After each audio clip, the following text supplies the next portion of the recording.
Inday, sige na at magpahinga na kayo. Bukas na natin itutuloy ang pag-aayos. Abigail, pumarini ka na at magpahinga. Maligo ka na tapos matulog ka na. Tapos na po akong maligo, Lola. Hindi pa naman ako inaantok eh. Ano yun? Dun po sa kwarto ng galing eh. May tao po ba dun? Abay wala. Pinababa ko na nga sila, Inday. Halika. Samahan mo ako sa loob. Lolo, natatakot po ako.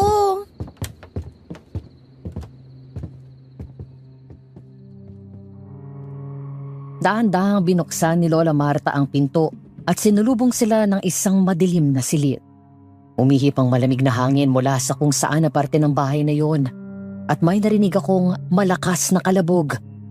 Sa takot ko ay mabilis akong tumakbo palapit kay Lola Marta at yumakap sa bewang niya.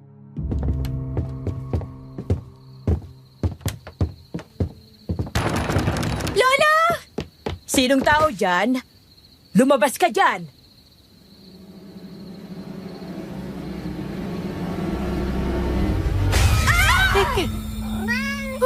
Ay, Diyos mio. Pusa lang pala at naiwan nila Inday na bukas ang bintana. Sandali at isasarado ko. Lola, ano po ito? Ang diary ni Lola Leonora. Diary po? Oo. Nariyan sa loob at nakasulat ang kwento ng pag-iibigan nilang dalawa ni Alejandro. Kasama na ang mga nakakatakot na pangyayari noon sa bayan na ito dahil sa aswang na kung tawagin ay si Laban. Talaga po? Pwede ko po bang basahin to? Sige, kung yan ang gusto mo. Lola, parang ang luma na nitong diary na to. Kailan pa po ba ito? Nariyan sa loob. Basahin mo.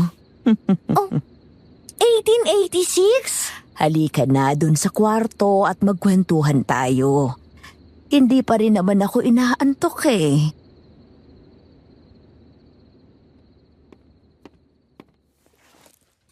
Alas 3:30 ng hapon na araw ng linggo nang simulan kong isulat ang kwento na ito.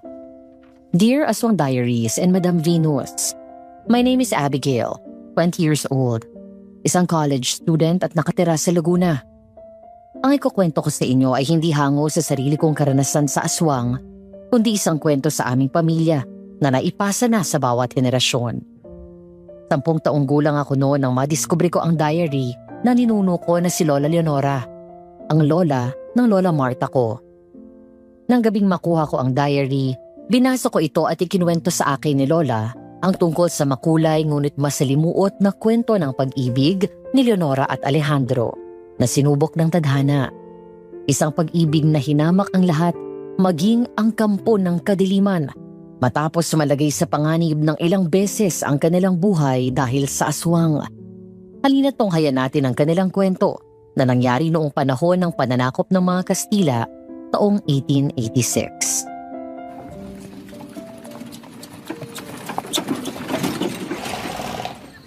Madre Cruzita, sa inyong pangangalaga ko na po iniiwan ang aking Leonora. Ipanatag niyo po ang inyong kalooban, Doña Fernanda. Nasa mabuting kamay at ligtas na lugar ang iyong anak.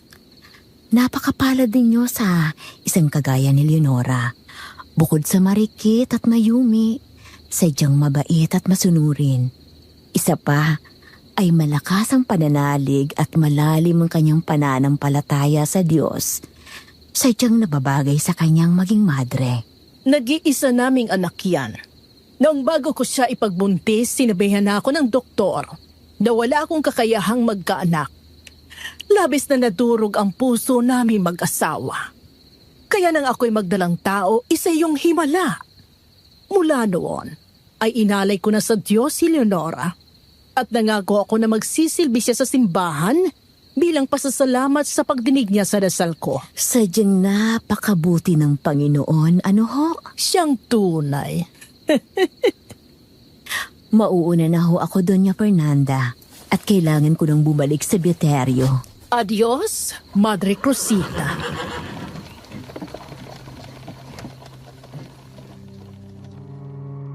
Habang palapit si Alejandro sa nakatayong si Doña Fernanda, napatingin siya sa kalesang palayo na sinakyan ng madre. Papasok na sana ang ginang sa loob ng kanilang bakuran nang maisipang bumati ni Alejandro.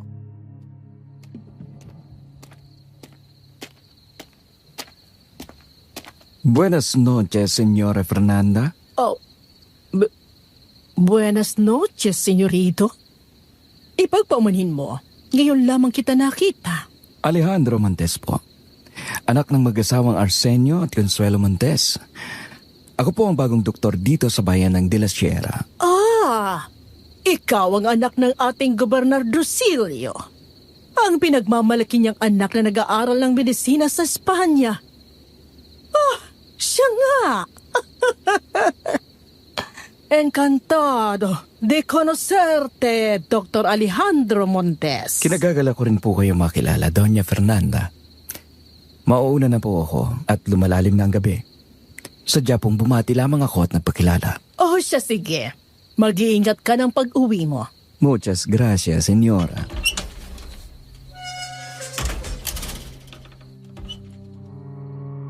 Nang makapasok na sa bakuran nila ang Donya, ay saka pa lang naglakad pa uwi si Alejandro. Nakalayo na siya sa bahay ng mga De La Vega nang mula doon sa kanyang pwesto ay natanaw niya ang isang kalesa. Nakahinto sa gilid ng daan. Nagtaka siya nang makalapit ay walang tao doon.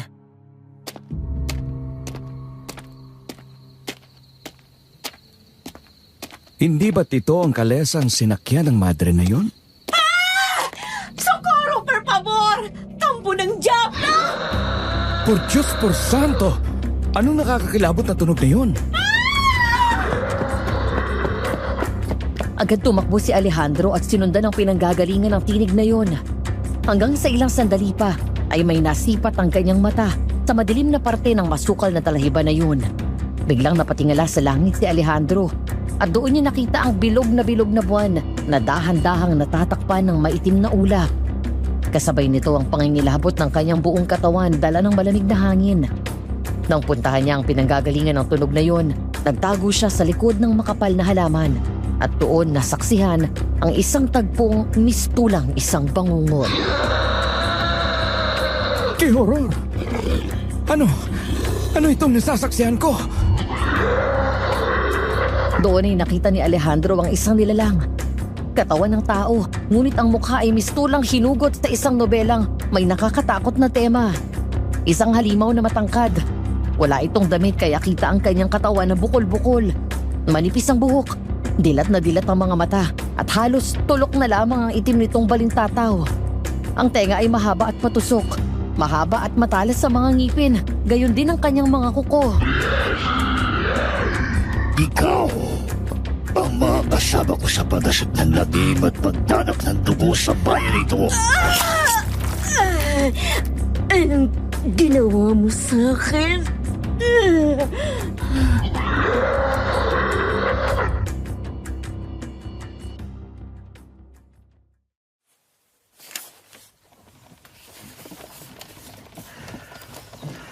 Ikalabing-4 ng Pebrero taong 1886. Mula sa Beaterio ay pronto akong nagbalik sa aming bahay. Matapos ibalita sa akin ni Madre Cruzita na may sakit ang papa. Kay lakas ng kabog ng aking dibdib sa bawat sandaling lumilipas. Nang makarating ako sa aming tahanan, agad akong sinalubong ni Felipe, ang binatang inampon at kinupkop ng aming pamilya, at tinuring ko na rin na nakatatandang kapatid. Nang araw na yon, ay nakilala ko sa unang pagkakataon ang makisig na manggagamot na si Dr. Alejandro Montes.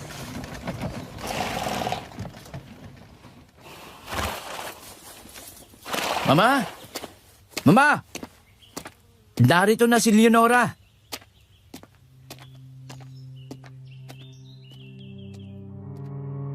Nang makababa ng kalesa ay nagmamadaling umakyat ng kanilang bahay si Leonora. Puno ng pag-aalala para sa amang nakaratay sa higaan.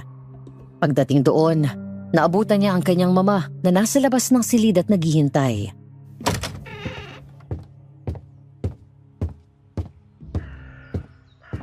Leonora, mabuti at narito ka na.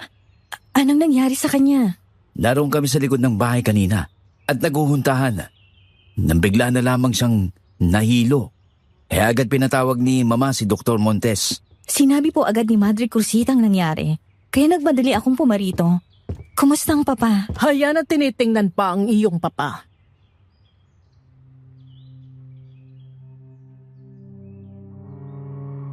Tumilip si Leonora sa silid ng kanyang ama at nakita ang hindi pamilyar na figura ng lalaking nakatayo. Mas matangkad ito at mukhang mas matikas ang pangangatawan. Hindi ganoon ang pagkakatanda niya sa katawan ni Dr. Salazar, ang doktor doon sa kanilang bayan.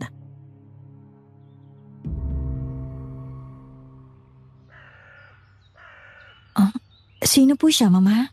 Siyang bagong doktor dito sa bayan natin. Anak ng Gobernador Silio. Siya si Dr. Montes. Don Gonzalo, mukhang naparami ang pagkain ninyo ng taba ng baboy. Doktor, kumusta na ho ang aking esposo?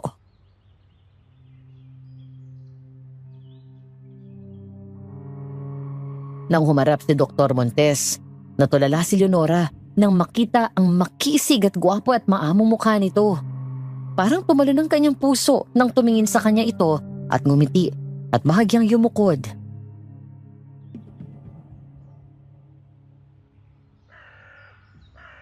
Pinainom ko na ho siya ng gamot. Kaya maya-maya lamang ay tiyak na magiging mabuti na ang kanyang pakiramdam. Mataas po ang kanyang presyon kaya siya nahilo kanina. Mas mainam na umiwas siya sa mga pagkain na matataba. Ay, kihoror! Yan na nga bang sinasabi ko sa'yo, Gonzalo? Napakatigas kasi ng ulo mo. Hindi ka nakikinig sa akin.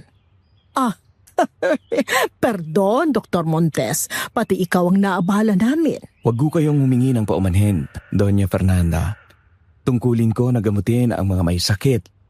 At isang malaking pribilehiyo na gamutin ang kagalang-galang nating kabesa di barangay. Maraming salamat, Doktor. At sino naman itong magandang binibini na ito? Siya nga pala. Siya si Leonora, ang aking unika iha. Iha, siya si Dr. Alejandro Montes, ang bagong doktor dito sa bayan ng De La Sierra. Hola, Señora Leonora. Encantado de conocerte. Ikinagagalak rin kitang makilala, Dr. Montes. Maraming salamat sa pagbibigay mo ng lunas sa sakit ng papa. Walang anuman. Ginagawa ko lamang ang aking tungkulin. Doña Fernanda, ipagpaumanhin ninyo. Ngunit kailangan ko nang umalis sapagkat may iba pa akong pasyente na pupuntahan. O sige at mag-iingat ho kayo. Felipe, ihatid mo si Dr. Montes sa labas. Si, Mama.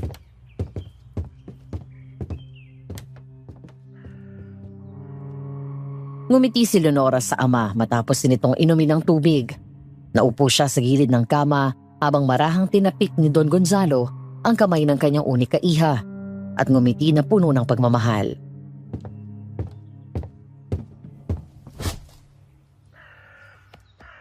Hindi ka na sana nag-abala pa na pumarito.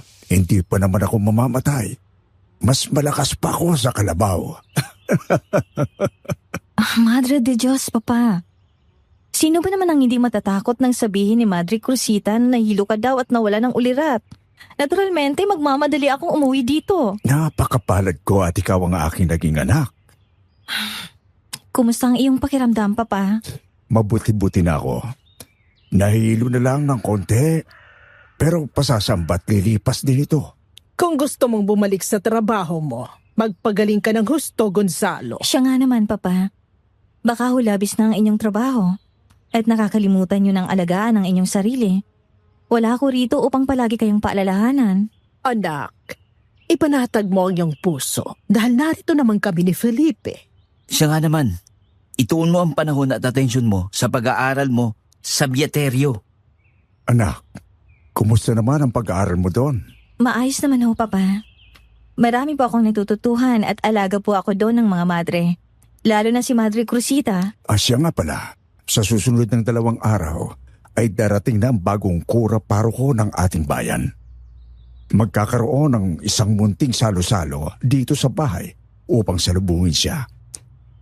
Bilang kabesa di barangay, gusto kong maramdaman ni Padre Ignacio ang mainit nating pagtanggap sa kanya. Kaya kinakailangan na umuwi ka dito. Hindi maaaring wala ka.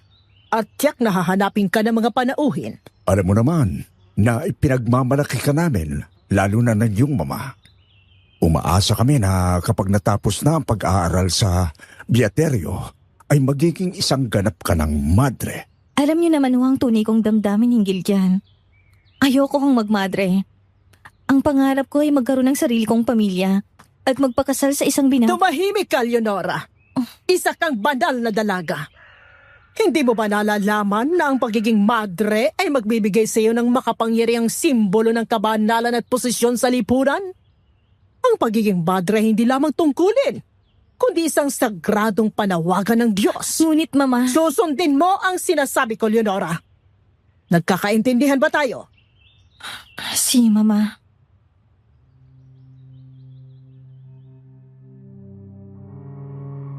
Matapos kumustahin ng ama, lumabas si Leonora ng silid para tuluyang makapagpahinga ito. Habang nasa azotea at umiinom ng tsaa, maya-maya ay dumating si Felipe at sinamahan siya. Sa kabila ng kalagayan ng ama, hindi mawala sa isip ni Leonora si Alejandro.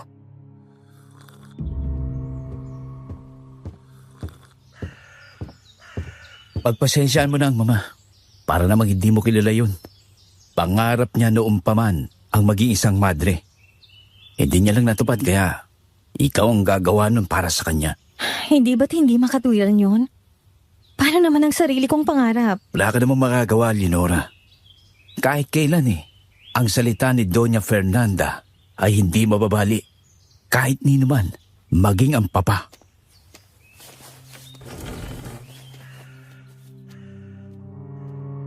Biglang napatayo si Leonora nang makitang dumaan sa harap ng kanilang bahay si Alejandro. Parang tinangay daw ng hangin ang galit at pagdaramdam nito sa ina nang makita ang makisig na doktor na yun. Nagulat pa si Leonora nang biglang lumingon sa kanya si Alejandro. Agad niyang tinakpan ng abaniko ang ilong at bibig niya at mabilis na pinaypay iyon. Ngumiti sa kanya si Alejandro. Huminto sa paglalakad at hinubad ng sombrero, saka bahagyang yumukod.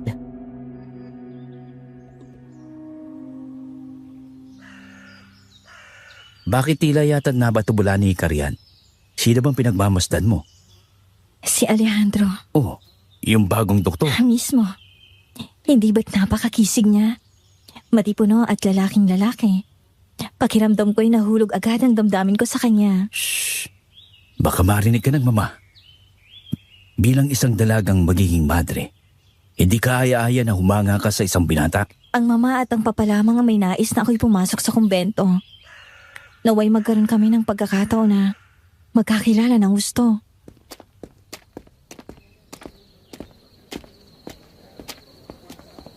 Ikalabing-anim ng Pebrero, taong 1886. Makalipas ang ilang araw, dumating ang gabi ng piging. Maraming panauhin ang dumalo. Kasama na roon si Jacinta, ang aking amiga. Maging ang mga matataas na opisyal sa aming bayan. At kasama na roon si Alejandro. Leonora, tumingin ka sa bandang kanan. May isang makisig na binata na panayang nakaw ng tingin sa'yo. Siya yun, Jacinta. Ang doktor na tinutukoy ko. Tunay nga na siya ay makisig at hindi lamang yon. Sadyang mabait at maginoo. Tila maging siya yung mahanga sa'yo. Naku, Jacinta. Palapit siya. Anong gagawin ko? Huminahon ka lang.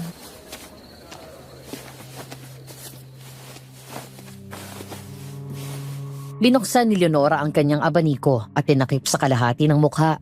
Pagkatapos ay bahagyang binilisan na pinaypay iyon. Ang sabi ni Lola Marta, noong panahon daw ng mga Kastila, sa ganitong paraan nagagawa ng mga babae na ipakita na may gusto siya sa lalaki. Mabagal ang pagpaypay. Ibig sabihin, ay ayaw ng babae sa binata. Ngunit kapag mabilis, ay nagpapahiwatig na gusto niya ang binata.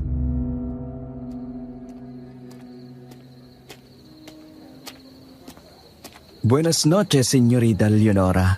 Natutuwa akong makita kang muli. Gayon din ako. Mukhang abala ka sa pakikipaghuntahan sa mga kababaihan. Siya nga naman, Dr. Montes. Tila maraming kababaihan ang labis na humahanga sa'yo. Ako'y nagpapasalamat sa kanilang pagtingin. Ngunit, iisa lamang ang puso ko. At nilaan ko na yon sa isang espesyal na dalaga. Mukhang may napili ka na. Maaari ba namin siyang makilala? Hindi ko batid kung maaari kong ipaalam sa lahat ang aking damdamin sapagkat magiging komplikado ang lahat. Ngunit kung tunay naman ang iyong nararamdaman, handa mong suungin ang bagyo para lamang sa mahal mo. Totoo ang iyong sinabi at dahil dyan, mas lalo mong pinalakas ang loob ko. Senyorita, gracias.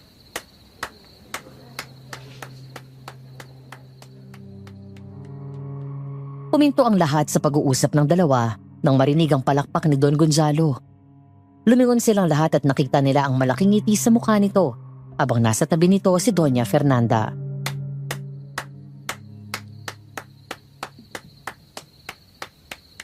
Buenas noches a todos mis amigos y amigas. Atención, por favor. Maraming salamat po sa inyong pagdalo sa munting piging na ito.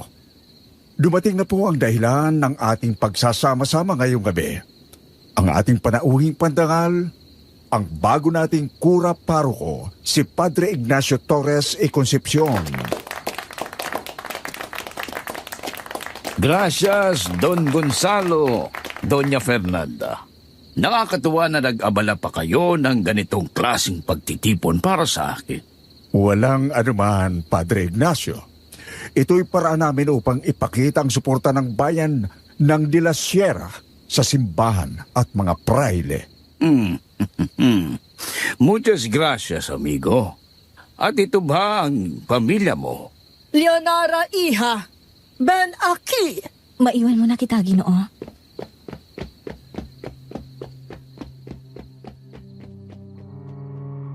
Nagmamadaling sumunod si Leonora at lumapit matapos siyang tawagin ng ina. Agad ngumiti sa kanya ang praile. Kinuha niya ang kamay nito at magaan na hinalikan bilang pagtanda ng paggalang sa bagong kura ng kanilang bayan.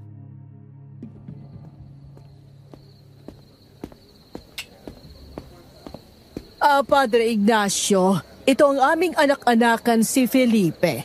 At ito naman ang aming unika iha si Leonora. Siya ay nag-aaral ngayon sa Beaterio at naghahanda para sa kanyang bukasyon upang maging madre at magsilbi sa Diyos. Magandang gabi po, Padre. Maligayang pagdating sa bayan ng De La Sierra. Maraming salamat. Masaya ako na mas pinili mo na ilaan ang buhay mo sa simbahan. Tiyak na pagpapalain kayo ng Diyos. Gracias, Padre. Buenos dias, Padre Ignacio. Ako po si Alejandro Montes, ang doktor dito sa ating bayan. Nais ko lamang pong bumati at magpaalam na rin. Ngunit, Dr. Montes, nagsisimula pa lamang ang kasiyahan. Ipagpaumanhin ninyo, Don Gonzalo, Doña Fernanda, Padre Ignacio, sapagkat kailangan kong magpahinga ng maaga sapagkat bago pumutok ang liwanag, ay may mahalagang pasyente akong dadayuhin sa kabilang bayan. Sige po, Doktor. Mauna na po ako. Senyorita, hanggang sa muli.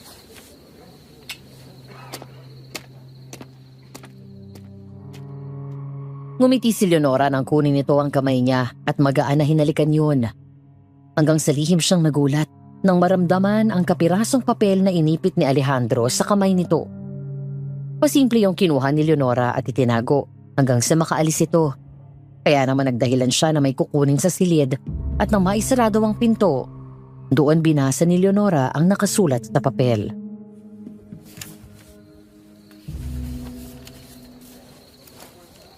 Senyorita, hihintayin kita sa likod ng inyong bahay.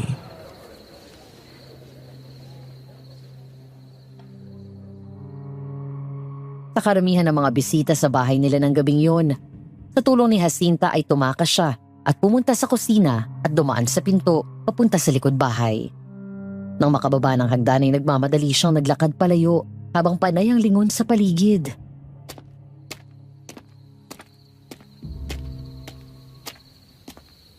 Dr. Montes? Senyor Alejandro? Nasaan ka na? Senyorita. Oh. Narito ako. Dr. Montes, hindi mo ba napabatid na hindi ka aya-aya sa isang dalagang gaya ko na naghahanda para pumasok sa kumbento ang makipagkita sa isang binatang kagaya mo? Ngunit pumarito ka pa rin.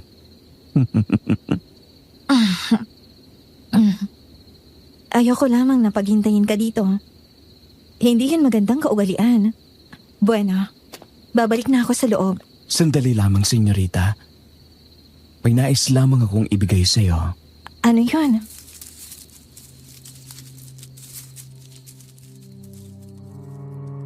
Nanlaki ang mga mata ni Leonora nang mula sa gilid ng puno ay may kinuha itong 3 piraso ng rosas.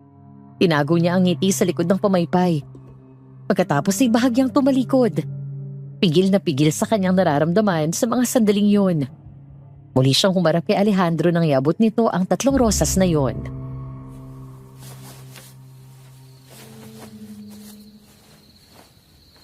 Ipagpaumanin mo ang aking kapangasan, senyorita. Patawarin na rin nawa ako ng Panginoon sapagkat hindi ko mapigilan na hangaan ang kagandahan mo.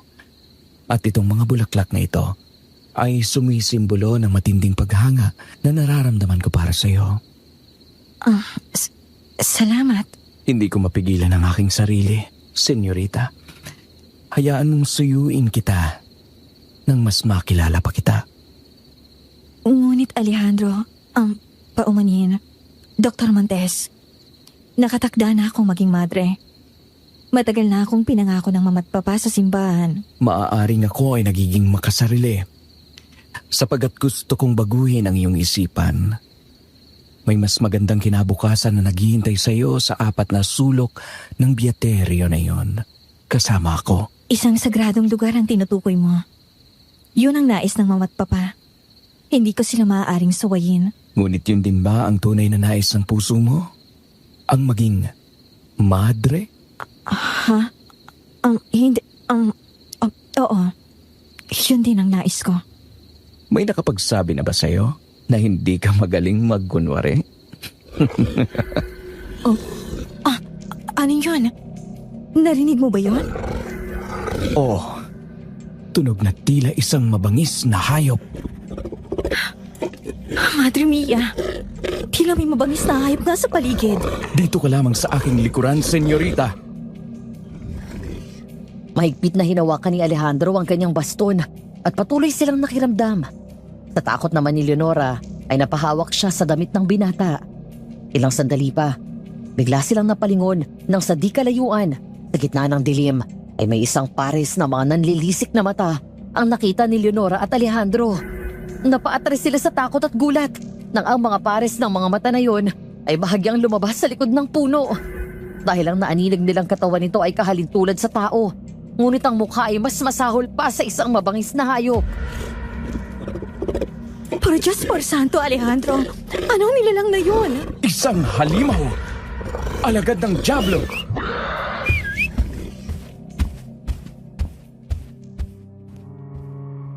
Biglang umalis ang nilalang na yon nang marinig ang malakas na pito mula sa parating na mga gwardya sibil. Mula doon ay narinig nila na nagkakagulo ang mga ito na tila ba may hinahabol. Dahil doon ay nagtataka na nagkatinginan ng dalawa.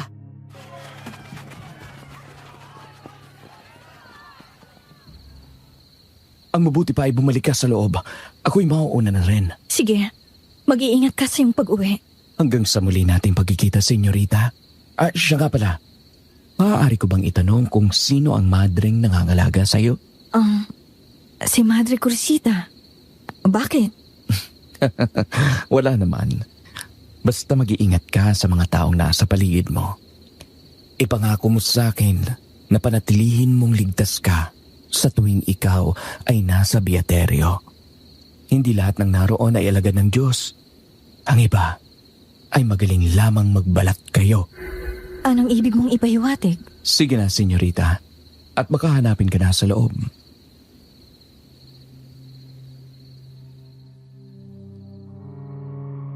Mula sa bahay ng kanyang pasyente ay naglakad si Alejandro palabas ng kakahuyan. Malapit na siya sa klinika nang matanaw niya ang kumpulan ng mga tao sa isang bakanting lote na puro matataas na talahib. Naroon ang mga gwardya sibil, ang ilang mga opisyal ng bayan at ang praile, si Padre Ignacio.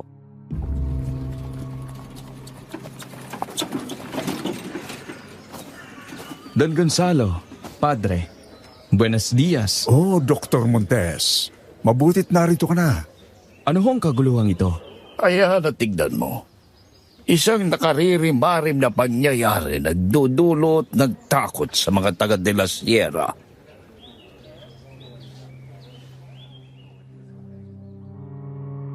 Nang silipin ni Alejandro ang pinapaligiran ng mga gwardya sibil, napaatras siya sa gulat. Sabay takip ng kanyang ilong nang makita ang bangkay ng isang lalaki. Wakwak ang katawan mula dibdib hanggang tiyan at wala nang laman loob. Ang mga mata nito ay dilat at nakatirik.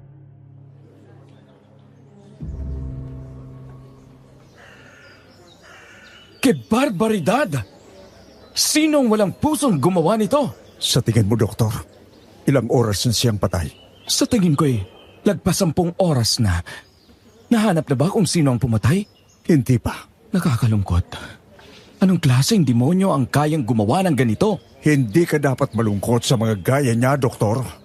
Dahil isa lamang siyang indio, isang alipin, utusan. Walang halaga ang mga ganyang mababang uri ng tao.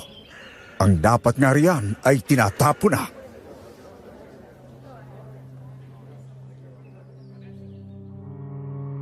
Lihim daw na kinuyom ni Alejandro ang kanyang kamao dahil sa mga sinabi ni Don Gonzalo. Nagpuyos ang kanyang damdamin dahil sa lantarang pangmamaliit nito sa mga Indio. Kung hindi lamang ito kabesa de barangay at ama ni Leonora, baka agad nitong nasuntok ang mata pobreng Don. Isa pa'y naroon si Fraile Ignacio. Isang utos lang nito ay kaya na siyang ipahuli sa mga gwardya sibil at dalhin sa kwartel. Noong panahon ng mga Kastila, ang mga praile o pare ay malakas ang impluwensya o kapangyarihan sa lipunan. Mas mataas na nadihamak sa mga opisyal ng gobyerno. Isang maling salita ay pwede nilang ipahuli ang kahit sino sa mga gwardya sibil. Kaya walang nagawa si Alejandro kundi ang tumahimik na lang. Napalingon na lang si Alejandro nang tawagin ni Don Gonzalo ang mga gwardya sibil.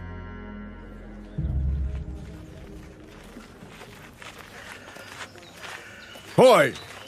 Iligpit niyo ang kalat na yan! Pronto! Don Gonzalo, kumusta na ang pakiramdam ninyo? Mukhang malakas na ang pangangatawan ninyo. Oo, Doktor. Maraming salamat. At napakagaling niyong manggagamot. Alagaan ninyong mabuti ang inyong sarili. Batid niyo naman na muling mag-aalala sa inyo sa Senyorita Leonora. Ang batang yon ay sadyang maalalahanin. Bueno, mauuna na po ako.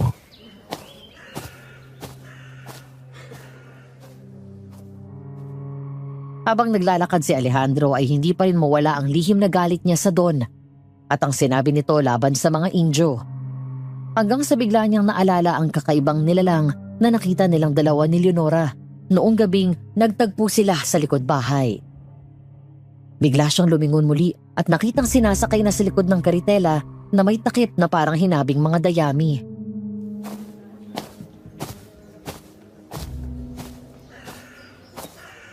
Hindi kaya.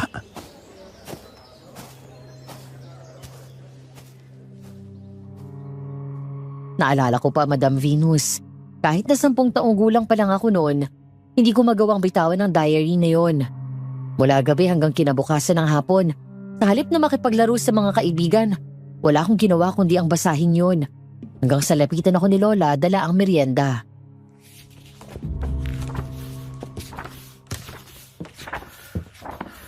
Abigail, tigilan mo muna yan at magmerienda ka. Kagabi mo pa hawak yan. Lola, ano po yung indio? Yun ang tawag dati sa mga taong purong Pilipino. Sila ay karaniwang hindi kabilang sa mataas na antas ng lipunan. Ang mga ginagalang at mayayaman noon, sila ang mga mestizo o yung may mga lahing Espanyol. Itinuturing na nasa natatanging sektor ng lipunan. Ngunit ang higit na mas mataas kaysa sa mga mestizo ay yung mga purong Espanyol. Parang ang hirap naman po ng buhay nun. Totoo yan, Apo. Kaya mapalad ka na hindi ka ipinanganak noong panahon ng mga Kastila. Ano pa ang sinulat ni Lola Leonora dyan sa diary niya? Basahin nga natin.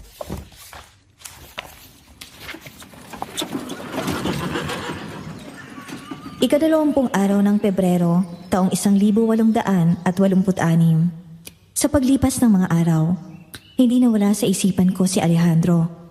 Matapos ang lihim naming pag-uusap, ginugulo niya ang isipan ko. Nagpupuyos ang aking damdamin dahil wala akong laya na ipahayag ang totoong nararamdaman ko. Isang paglabag sa sinumpaang doktrina ng aking mama na umibig ang dalagang magmamadre sa isang binata. Sandali, pag-ibig? Tunay nga bang pag-ibig na ito? Tiyatat kay layo na nang nalalakbay ng iyong isip, mi amiga. Oh, Jacinta, nariyan ka pala. Halos mag-iisang minuto na ako narito, ngunit wala kasi yung sarili. Nababatid ko na may bumabagabag sa'yo. Si Alejandro ba? Shh, baka marinig ka ni Madre Cruzita. Oo, tama ka. Siya ang gumugulo sa aking isipan. Jacinta, hindi ko siya malimot. Nais ko siyang makitang muli. Ngunit paano? Lagi nakabansin. Senyorita Leonora, ano't narito pa rin kayo at naguhuntahan? Malapit nang magsimula ang klase. Pumarito na kayo. Si Madre Cruzita. Siya nga pala, nais kang makausap ni Padre Ignacio. Si Padre Ignacio? Por kay Madre Cruzita? May nangyari ba? Marahil ay tungkol ito sa nangyari kaninang umaga. May natagpuan daw na bangkay ng isang Indio. Hiniwa ang katawan mula dibdib hanggang tiyan at wala nang laman loob. Madre de Diyos! Sino daw itong kaawa-awang ito? Isang Indio. Ngunit walang makakapagpaliwanag kung ano o sino ang pumaslang sa pobre, sapagkat ngayon lamang nangyari ito dito sa De La Sierra. Kay horror! Sige na't humayo na kayo. Si Madre Cruzita.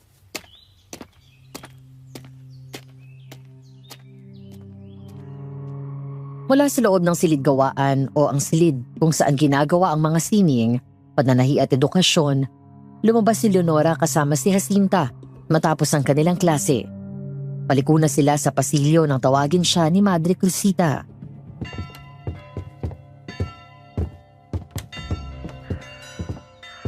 Senyorita Leonora, naghihintay si Padre Ignacio sa kapilya. Si Madre Cruzita.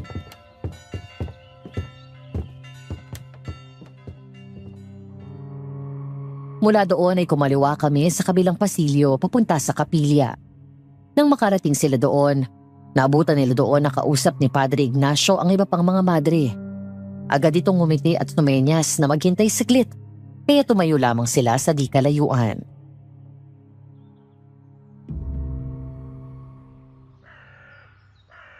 Padre Ignacio, narito na ho sa Senyorita Leonora.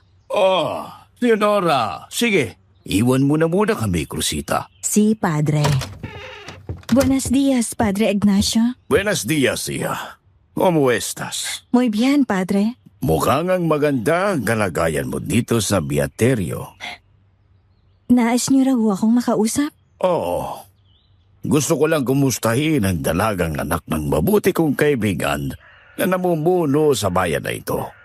Kumusta naman ang pananatili mo rito, Iya? Mabuti naman po, Padre. Napakabuti sa akin ng mga madre dito. Lalo na si Madre Cruzita. Para na po ako maitiya sa kanyang katauhan. Mabuti naman kung ganoon. Ngunit ako lamang ay labis na nagugulumihanan kung bakit ang isang magandang dalaga na gaya mo ay sinasayang ang oras at panahon niya para magmadre. Ho? Padre, hindi ko labis na maunawaan ang inyong sinasabi. Huwag mo sanang masamain ang aking sinabi.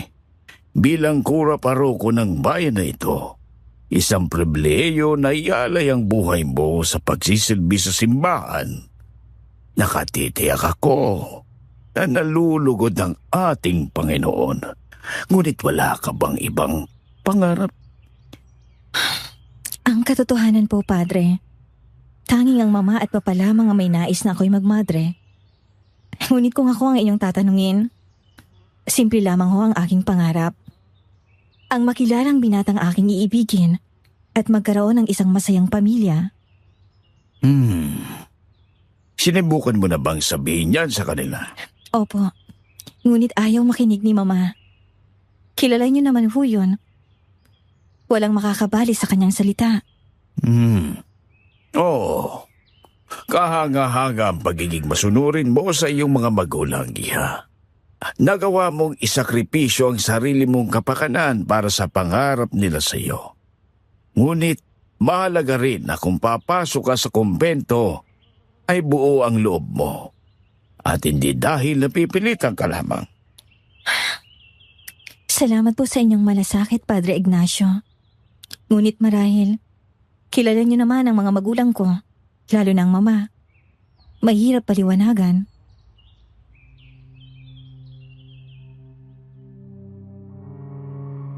Matapos ang pag-uusap ng dalawa ay bumalik na si Leonora sa kanyang silid.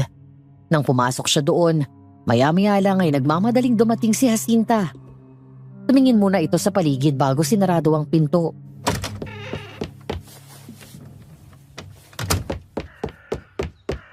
Jacinta?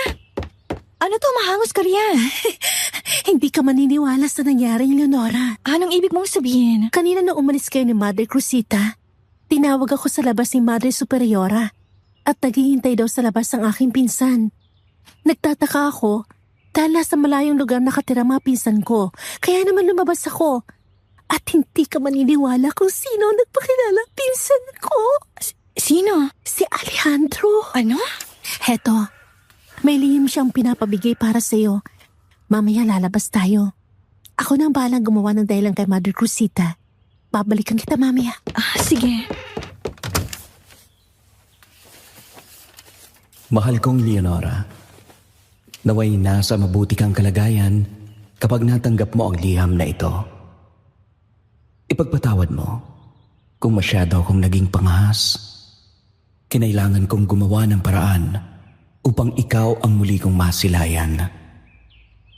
Sapagkat hindi ako matahimik sa kakaisip ko sa iyo. Mamaya sa bayan, maghihintay ako. Sumama ka kay Jacinta at siya nang bahala. Panginoon, gabayan niyo po ako. Hindi ko mawari kung tama bang nararamdaman kong ito para sa isang estrangherong doktor na ito.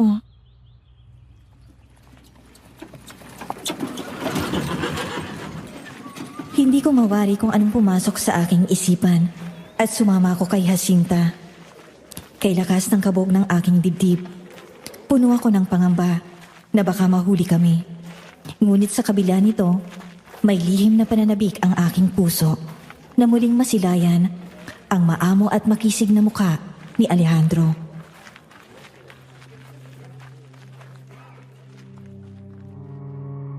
Nang magkaroon ng libreng oras si Leonora at Jacinta sa Beaterio, ay pinayagan silang lumabas ni Madre Cruzita. Habang naglalakad ay panay ang lingon nila sa paligid, hanggang sa dinala siya ng kaibigan sa isang tindahan ng mga abaniko.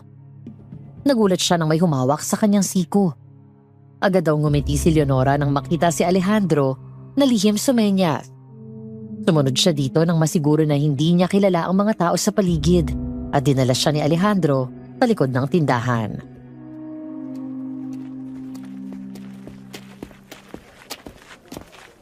Dr. Montes, ano bang kapangasan nito? Alejandro, sinabi ko na sa iyo na mas nais kong tawagin mo ko sa aking pangalan. Sa ganoong paraan, ay ramdam ko na mas malapit na tayo sa isa't isa. Kailan lamang tayo nagkakilala? Senyorita, wala sa haba ng panahon ang pagkakakilala ang tunay na pag-ibig. Sapagkat kapag ika'y tinamaan nito, ay tiyak na hindi siya mawawala sa iyong isipan. At ganoon ang nangyayari sa akin, Leonora. Kapag hindi ako nanggagamot, ay bumabalik sa iyo ang aking isipan.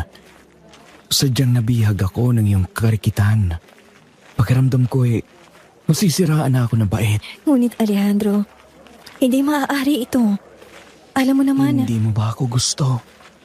Wala ka bang nararamdaman para sa akin? Kahit konti lamang? Ha?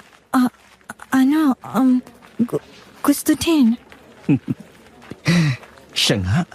Aba, huwag ka munang magsayarian, Ginoong. Kailangan mo pa rin akong suyuin. Makakaasa ka, senyorita. Hindi ako hihinto hanggat hindi ko nakakamit ang matamis mong oo. Ngunit paano mamatpa pa?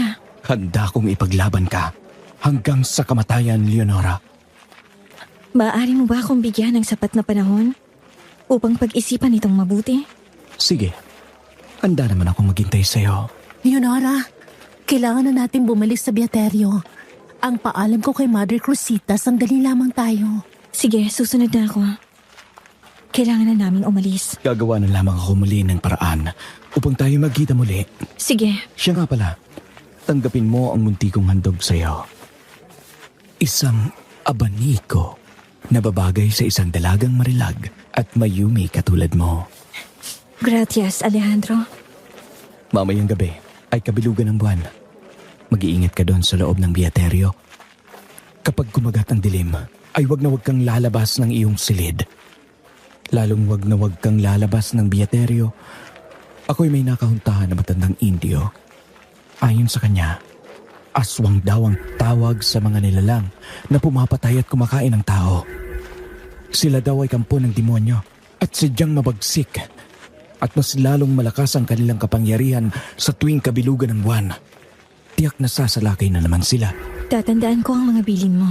Sige na, umayo na kayo ni Jacinta. Adios, mi amor.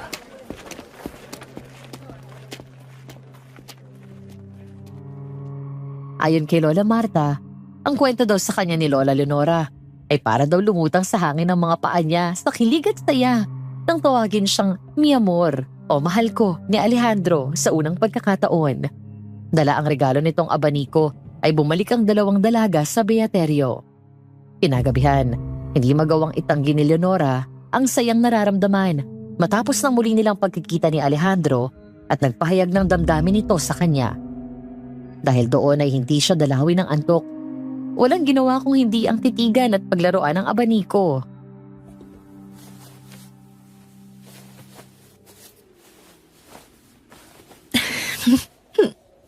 Sadyang tinatakasan ka na nga yata ng bait, Leonora. Umingiti ka ng mag-isa habang kausap mo ang isang abaniko. Ano yan? Bumangon si Leonora nang marinig ang malakas na tunog na tila may mga gamit na nahulog at nabasag. Hindi na dapat niya yun papansinin nang sunod naman niyang narinig ay ang alingaw-ngaw ng iyak ng kung sino mula sa labas. Tila yata kahalintulad ng tinig ni Madre Cruzita. Dahil sa pag-aalala sa madring malapit sa kanya, ay bumangon si Leonora at bumaba sa kama. Tinuot niya ang kanyang tapis sa bewang at binalabal sa kanyang balikat ang panyuwelong ginagamit sa panalangin. Matapos yun ay dahan-dahan niyang binuksan ang pinto. Nang sumilip sa labas si Leonora, ay mas lalo lang lumakas ang tinig ni Madre Cruzita habang umiiyak. Dahil sa pag-aalala, ay madaling kinuha ni Leonora ang lampara at lumabas ng silid. Madre Cruzita? Nasaan ka? Madre Cruzita? Pinabaybay ni Leonora ang madilim at mahabang pasilyo na yon. Habang palayo ng palayo sa kanyang silid, ay siya namang mas lumakas ang tinig ng babaeng umiiyak. At habang mas lumalapit siya, ay mas tumitindi ang pangingilabot na nararamdaman ni Leonora. ¿Dónde estás, Madre Cruzita? Perdóname, Señor. Patawarin mo ako, Panginoon. Hanggang sa makarating siya sa unang palapag at dalhin si Leonora ng tinig ng babae sa kapilya. Ngunit habang palapit siya doon, ang pamilyar na tinig ng isang babae ay napalitan ng nakakakilabot at pamilyar na anghel ng aswang. Nang sumilip sa kapilya, natakpan ni Leonora ang kanyang bibig nang masaksihan ang anino ng isang babae. Hindi niya nakita ang mukha nito at unti-unting nagiging aswang kasabay ng biglang pagtunog ng kampana. Perdóname, Señor. Perdóname. Madre de Diyos! Isang kampo ng diablo! Aswang!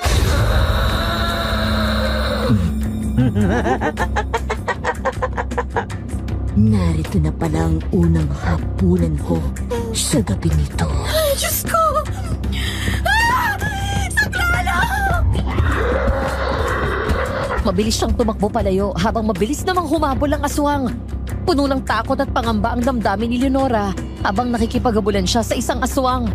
Mabilis siyang umakyat ng hagdan Ngunit nasa gitna pa lang siya nang mahawakan nito ang kanyang paa. Saklolo! Jacinta! Madre Cruzita! Saklolo! Hinila ng aswang ang kanyang paa at mas lalong nang hilakbot si Leonora nang tamaan ng ilaw mula sa hawak niyang lampara ang mukha ng aswang. Parang kaharap niya ang demonyo. Nakakatakot ang itsura nito, lalo na ang malalaki at bilog nitong mata.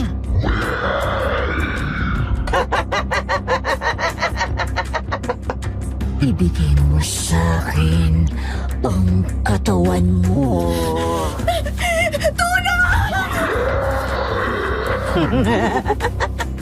Walang darating na tulong para sa'yo. Por favor, pakawalan mo ako!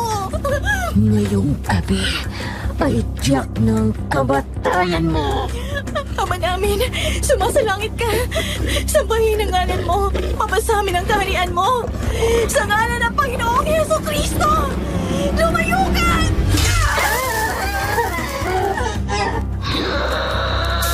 Malakas na pinukpok ni Leonora ng hawak niyang lampara ang ulo ng aswang. Pagkatapos ay pinaso ang braso nito. Nang mabitawan siya nito ay saka pa lang nagtatakbo paakyat. Biglang napahiga sa sahig si Leonora. Nang mula sa likod ay nahablot ng aswang ang kanyang mahabang buhok. Takot at umiiyak na sinakal siya nito. Pagkatapos, biglang kinalamot ang kanyang braso. Sa kanyang isip ay patuloy na nagdasal si Leonora habang pilit siyang hinihila ng aswang. Hanggang mula sa likod, si Jacinta at ang iba pang madre na naroon ay binato ang aswang ng asin. Binitawan nito si Leonora. Pagkatapos ay tumakbo papunta sa dulo ng pasilyo at tumalon palabas ng bintana.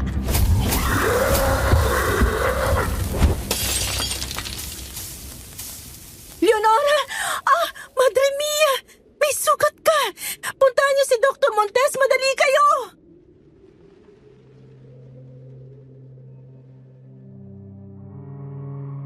Dahil sa mga nangyari sa Beaterio, ay pinauwi muna ang mga dalagang namamalagi doon. Una na doon ay si Leonora na nagtamo ng sugat sa braso. Nang gabing yon ay humahangos na dumating si Alejandro at agad ginamot si Leonora.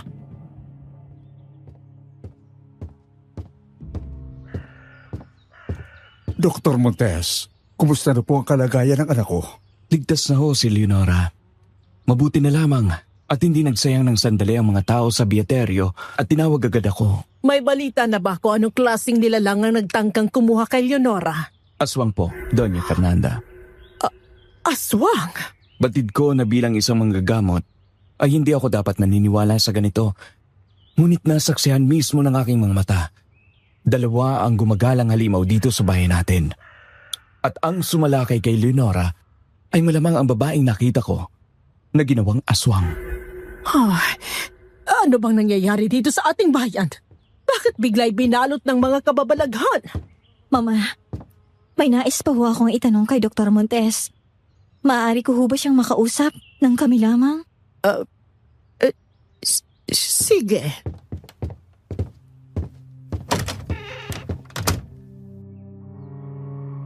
Nang makaalis sa mga magulang ni Leonora at naiwan sila ni Alejandro, naupo ito muli sa silya sa tabi ng kama. Bago hawakan ng kamay ng dalaga, ay siniguro muna nito na walang nakasilip sa pinto.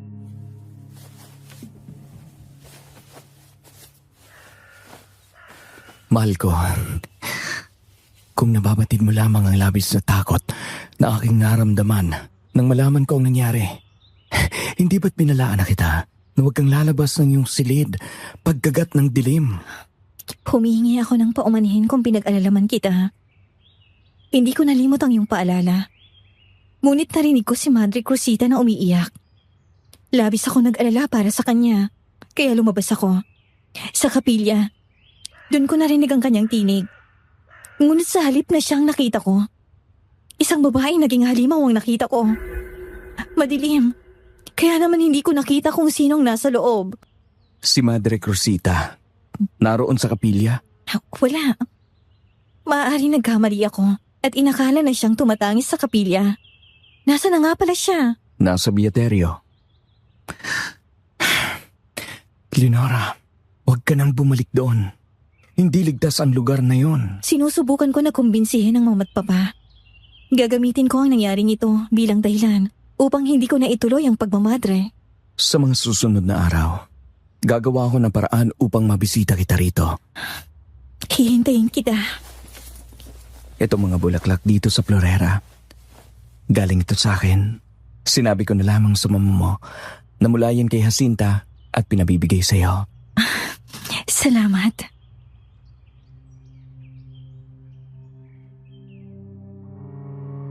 Kinagabihan, mas mabuti na ang pakiramdam ni Leonora. Matapos kumain ay nagtungo na siya sa kanyang silid at doon nagbasa. Habang ang kanyang papa at si Felipe ay umiinom ng alak sa komedor o sa mesa. Dahil hindi pa inaantok, lumabas muna siya ng silid at naabutan na lang muna sa alak ang kanilang ama.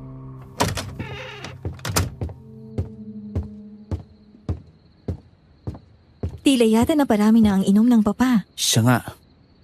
Kilala mo naman si Don Gonzalo. Mahina uminom. Mag-iingat ka sa iyong kinikilos. Ngayong narito ka na sa bahay.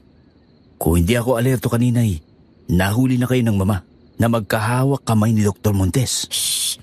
Hinaan mo ang iyong boses at baka marinig ka ng mama't papa. Sinabi ko na nga sa iyo, nalasing na ang papa at si mama ay nasa baba. Umamin ka sa akin. Nobyo mo na ba si Alejandro? Hindi pa. Ngunit iniibig ko siya. Masugid niya akong sinusuyo. Nais niya sanang formal na umakyat ng ligaw dito sa bahay. Ngunit siya na hindi papayag ang mama't papa. Kung totoo ang kanyang pagmamahal sa iyo, ipaglalaban ka niya. Sige, ipapasok ko na sa silid ang papa.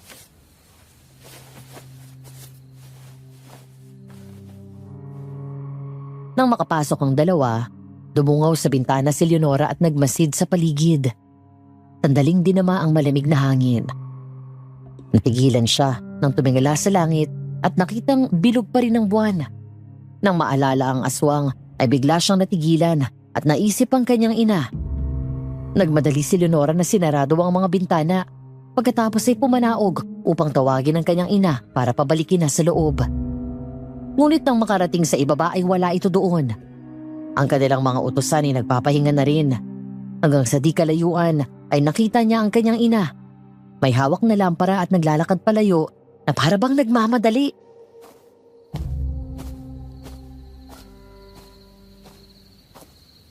Mama? Saan pupunta yon? Mama!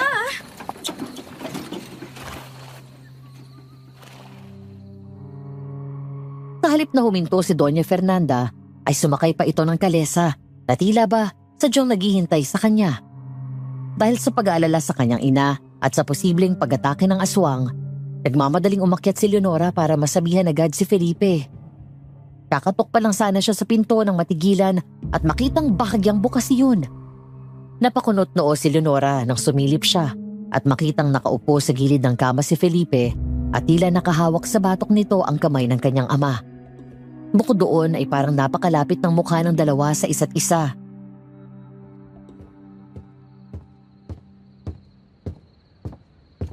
Felipe? Oh, Leonora.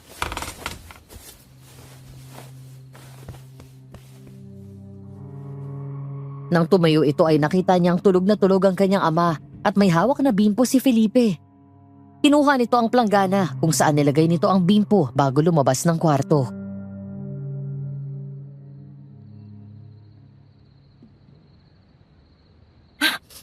Felipe, ang mama, nakita kong lumabas at sumakay ng kalesa.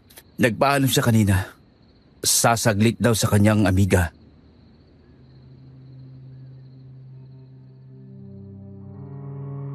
Ang sumunod na eksena ay ayon na rin sa mismong salaysay ni Doña Fernanda kay Leonora.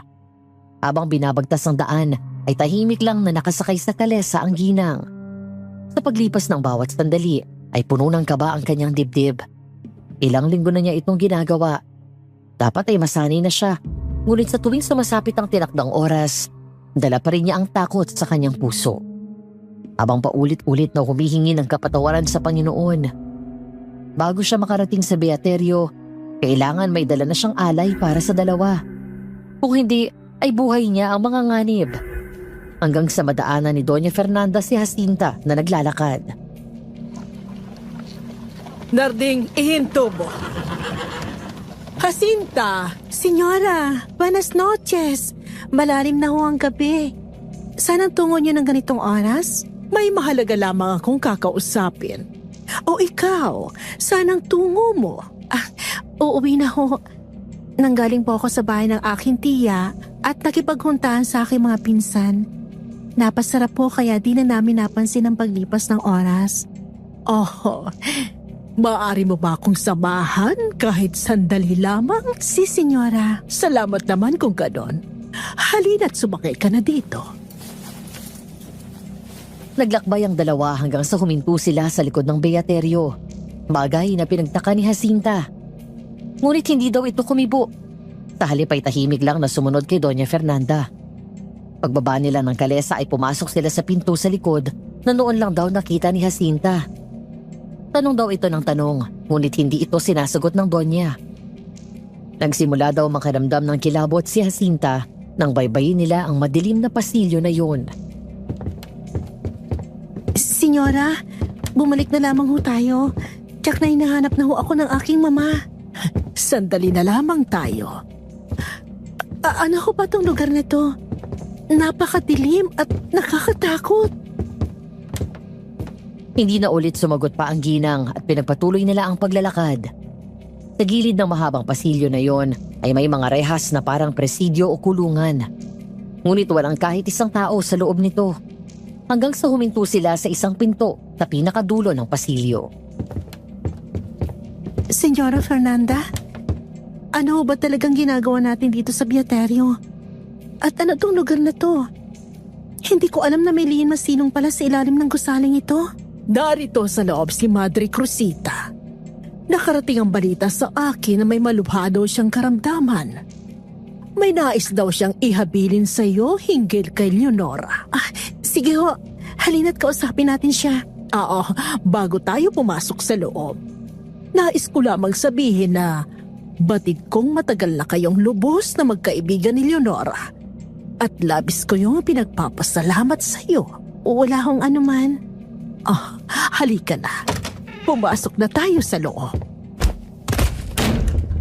Nang buksan ni Jacinta ang pinto, bigla itong tinulak ni Doña Fernanda ng malakas at agad na hinawakan ng mahigpit ang pinto upang hindi ito makalabas. Senyora! Senyora, palabasin niyo ako dito! Senyora Fernanda, por favor! Aswang! Mga demonyo! Senyora! Senyora Fernanda, por favor! Saklolo! Senyora! Saklolo!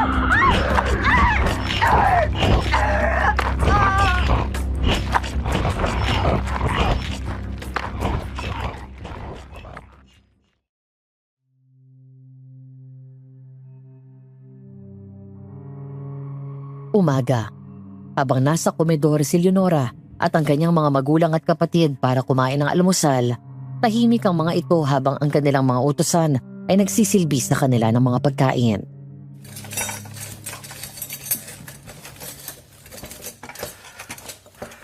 Mama, nakita kita kagabi na umalis. Tinatawag kita ngunit hindi man lamang kayo lumingon. Saan ho kayo nagtungo? Ako'y nagtungo lamang sa aking amiga. Sa susunod ay magpapaalam ka, Fernanda. Napapansin na rin kita. Madalas kang lumalabas ng 10 oras ng gabi. Baka naman, ikaw ay may kalaguyo na. Por Diyos por Santo, Gonzalo. Ano ba yung mga sinasabi mo? Hindi ka na nahiya sa mga anak mo? Wala akong kalaguyo. Leonora! Alejandro, ano tumahangos ka? Dr. Montes, may problema ba? Yun nga ang nagdala sa akin dito. Sapagat may isa na namang bangkay ang natagpuan sa Talayban. Ngayon ay hindi lang basta Indio, isang dalagang mestiza. Ano? Nakilala mo ba? Patawarin mo ko, Leonora. Ngunit, si Jacinta, siya ang nakitang walang buhay sa damuhan sa likod ng Beaterio. Hindi totoo yan. Sabihin mo sa akin, nagbibiro ka lamang, Alejandro. Ipagpaumanhin mo. Dalhin mo ako sa kanya. Madali ka.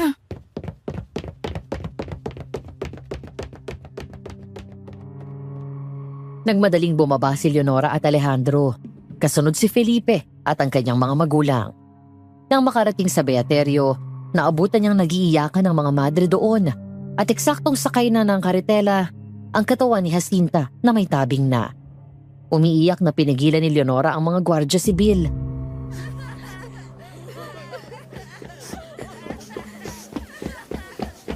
Un momento! Se los ruego, señores! Pakiusap! Sandali lamang! Hayaan niyo ako makita siya! Leonora, huwag mo na siyang tingnan. Hindi! Nais ko lamang makita ang aking amiga! Bitiwan niyo ako! Uminahon ka! Jacinta! Jacinta! Leonora, baka hindi mo kayanin. Hindi! Kailangan ko makita si Jacinta! Señores, por favor!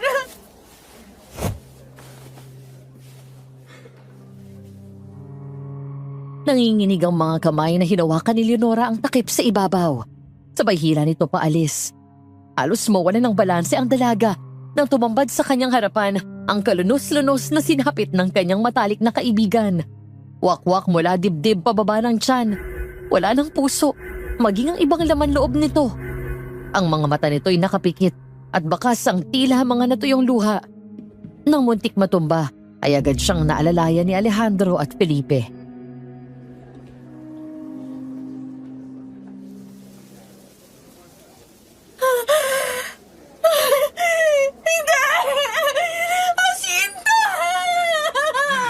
Leonora, huminahon ka. Sinong may sala sa kalunos-lunos mong kamatayan? Sino? Leonora, kailangan na nilang kunin si Jacinta. Ang aking kaawa-awang kaibigan.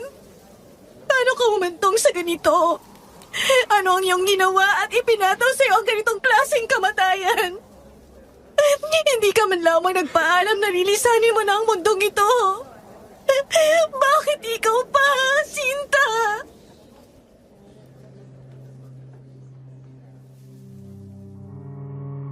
Lumipas pa ang ilang araw. Habang naroon siya sa kanilang bahay, ay patuloy ang kanyang lihim na pakikipagkita kay Alejandro. Dahil nalaman ni Felipe ang sikreto ng dalawa, naging daan yon upang maging magkaibigan ng dalawang Ginoo.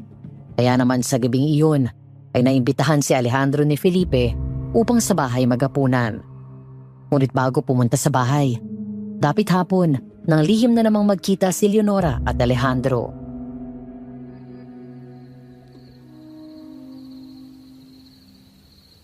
Ngayong gabi, sasabihin ko na kay Mama na hindi na ako magmabadre. Ngayon hindi na lamang ito tungkol sa ating dalawa, kung hindi dahil sa mga nangyayari dahil sa aswang. Sa wakas, natutuwa akong marinig yan mula sa'yo. Mahal na mahal kita at ayokong ikaw naman ang mapahamak. Hindi ko kakayanin kapag nawala ka. Ngunit Alejandro, ako'y nababaghabag sa tuwing iisipin ko pa lamang ang maaaring sabihin ng Mama. Piyadang magagalit yon. Natural lamang na magalit siya. Ngunit kailangan mong manindigan. Naroon ako, hindi kita papabayaan.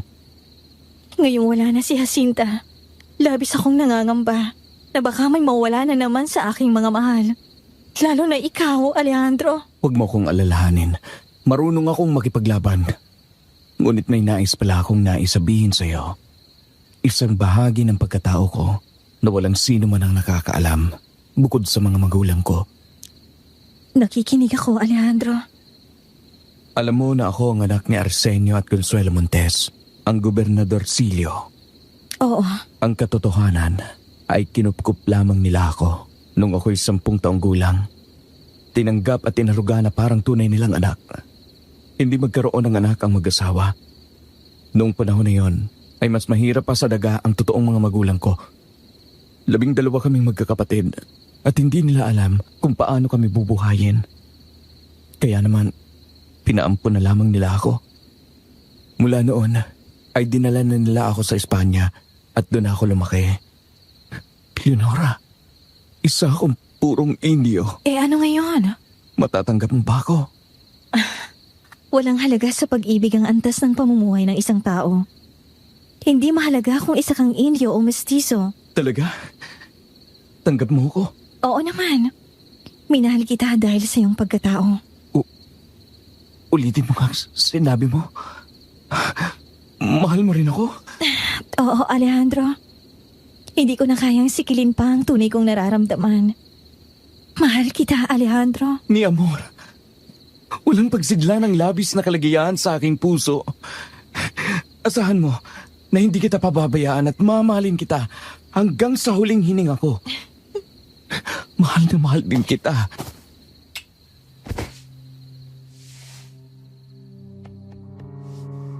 Lumapit si Alejandro at hinalikan si Leonora sa labi. Saka nagyakap ng mahigpit ang dalawa. Matapos ang lihim na pagkikita, ay naunang umuwi si Leonora. Ilang sandali pa ay saka dumating sa kanilang bahay si Alejandro. Sumalo ito sa kanilang hapunan, nakipagkwentuhan, at pagkatapos ay nanatili pa doon habang nagiinuman si Don Gonzalo, Felipe at Alejandro. Kalaunan ay biglang dumating si Padre Ignacio at sumama sa kanilang inuman.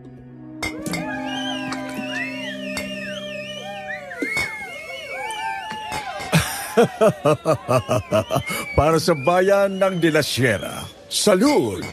Lord, kahanga-hanga ang ginawa mo para sa bahay na ito, Don Gonzalo. Maina! Salamat po, Padre Ignacio. Umaasa ako na mahuhuli sa lalong madaling panahon ang mga aswang na pumapaslang ng mga tao rito. Iyon din ho ang aming nais. Kaya palagi ako nakikipag-ugnayan sa Gobernador Silio hinggil sa suliranin natin ito. Siya nga po. Ang papa ay labis na nababahala sa mga pangyayari dito sa ating bayan. Mas labis na kahaga-haga ang iyong ama, Alejandro. May nakarating sa aking balita noon na may isa siyang Indio na tinulungan. Ang balita ko'y ang pobre ay inalipusta at minaltrato ng kanyang mga amo. Minaltrato at ginutom at hinayaan na mamatay. Ke barbaridad. Naalala ko na ho. Minsan na itong naikwento ng mga sa akin nung ako'y nasa Espanya pa lamang. Hindi ko alam kung anong klaseng tao ang mga gaya nila. Naalala ko na ang kanyang pangalan ng pobre. Pedro Domingo. Pedro Domingo? Isang Indio? Fraile Ignacio? Ang mga mababang uri ng tao na gaya ng Indio na yon ay hindi na dapat pagbigyan ng atensyon. Mga utusan lamang sila. Leonora, iha! Ben Aki! Si Mama? Magpaalam ka na sa ating mga bisita. Kailangan mo nang magpahinga sapagkat bukas ay magbabalik ka na sa Beaterio. Mama, matapos ang pagkamatay ni Jacinta dahil sa aswang at nang makapasok doon ang kampo ng Diablo na ito, sa tingin ko ay hindi naligtas pa doon. Anong ibig mo sabihin, Leonora? At makailang beses ko po itong pinagnilay-nilayan, Mama. Nais ko po sanang sabihin na hindi ko na ho itutuloy ang pagpasok sa kumbento. Ano? Hindi na ho ako magmamadre. Hindi ito maaari, Leonora. Huwag mo kaming pahiyain ng papa mo sa mga bisita. Ano na namang kalukuhan nito, ha, Leonora? Hindi ako masaya. Hindi ako masaya sa buhay na nais ninyo para sa akin. Ikaw, Mama, ang may pangarap na maging madre at hindi ako. Sinubukan ko na sundin kayo. Ngunit daig ko pa ang isinakdal ng walang sala. Daig ko pang nasa loob ng piitan. Walang laya na maging masaya. Leonora, isa itong kalapastanganan. Patawad, Mama. Ngunit ako po ay umiibig na. Ano ka mo? Sir Vergüenza! Papa! Tama na ho.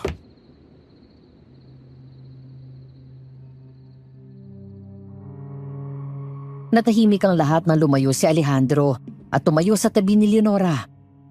Hinawakan ng kamay nito at matapang na humarap sa mga magulang ng dalaga. Habang nagkakagulo doon sa bahay ng mga De La Vega, walang nakapansin na umalis na si Padre Ignacio.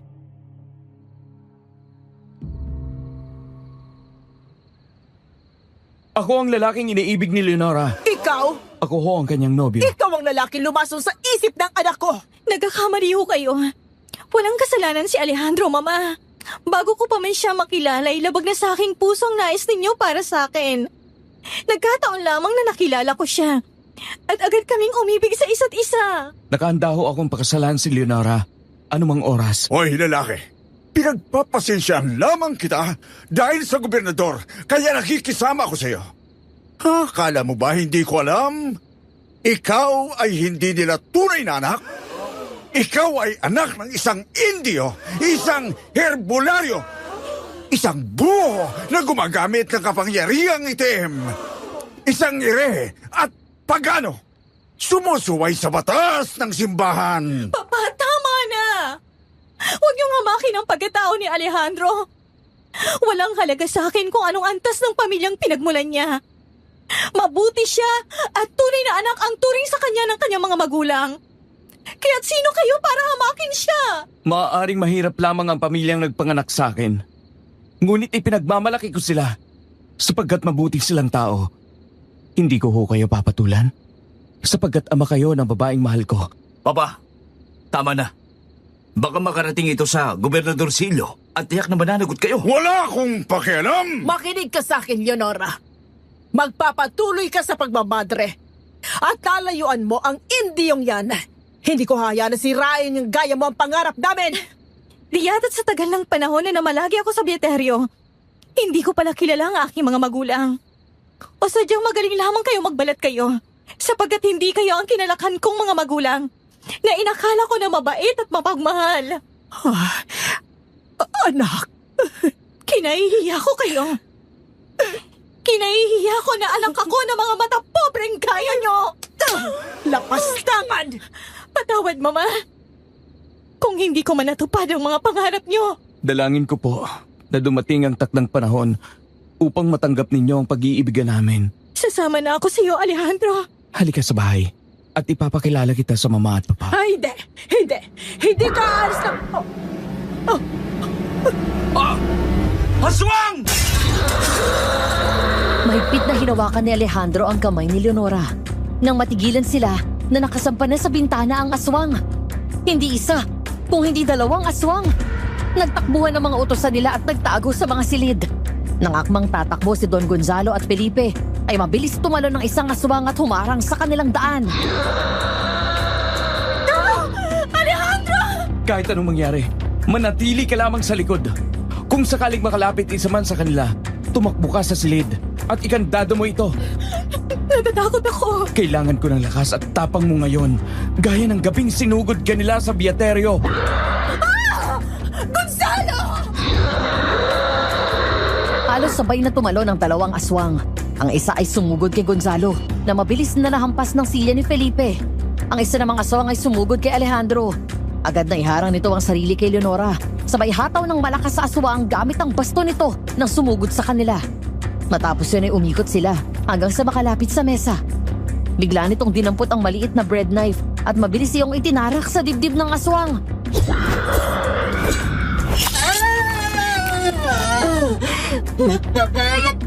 Hindi ninyo ako matatakot! Iniwan ni Alejandro sa isang sulok si Leonora at nagpahabol sa aswang. Nang maabutan siya nito at agad na sinakal ng mahigpit sa leeg. Pagkatapos ay tinulak papunta sa bintana hanggang sa halos kalahati ng katawan nito ang nakalabas doon. Isang maling galaw o isang tulak lang ng aswang ay tsak na mahuhulog mula sa bintana si Alejandro. Ngunit mabilis niyang nasaksak ang aswang sa tagiliran ng 2 beses. Habang si Leonora ay lakas loob na dinumpot ang isang mamahaling florera at binasag yun sa ulo ng aswang. Hanggang sa naalala ni Leonora ang kwintas niyang may palawit na krus na mula at binendisyonan pa sa Espanya. Ito rin ang kwintas na nagpalayas sa aswang doon sa Bieteryo. Regalo ito sa kanya ni Jacinta noong nakaraan niyang kaarawan. Inubad niya yun at lakas loob na dinikit sa noo ng aswang. Malakas itong umangil, sabay saksak ulit ni Alejandro sa dibdib nito. Sa ngalan ni Jesucristo, lumayas ka sa pamahay na to! Tama na! Hanggang dito na lamang ang pagpapanggap mo na isa kang alagad ng Diyos, Madre Cruzita! Hindi na ako makakapayag na muli mong masaktan pa si Leonora! Madre Cruzita! Ikaw ang pumaslang kay Jacinta! Sa halip na sumagot ay bigla itong tumalon palabas ng bintana, saka tumakbo palayo habang tila iika-ika at nangihina. Napalingon ng dalawa nang marinig nila ang malakas na sigaw ni Don Gonzalo. Nakita na lang nila na nakahandusay si Felipe sa sahig habang halos sumisiksik sa sulok ang kanyang ama. Nagmamakaawa ako. Huwag mo akong sasaktan. Tama bang narinig ko? Ang matayog at mataas ang tingin sa kanyang sarili na kabesa de barangay. Narito at nakaluhod sa harap ko at nagmamakaawa.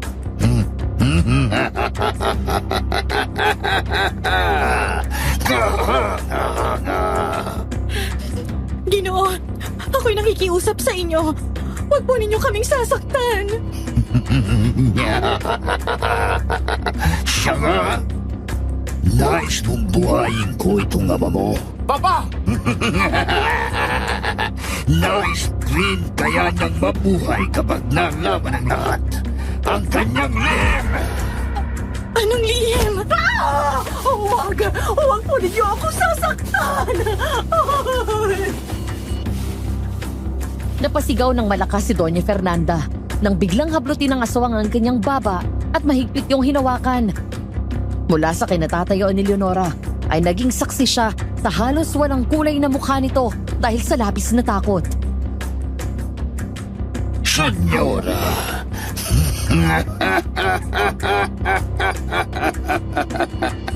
Senyora Fernanda de la Vega, ikaw na. Pinakamagaling, ang pinakabanal, walang bahid dugis at kagalang-galang sa bayan na ito. Sayang lamang ang lahat ng iyong pagkukunwari. Kung sa huli ay mistulang alikabok, natatakayin ng hangin ang lahat ng iyong pinaghirapan. Sa susunod na pagkikita natin, yun na ang katapusan ninyo at ang araw ng paniningil ko.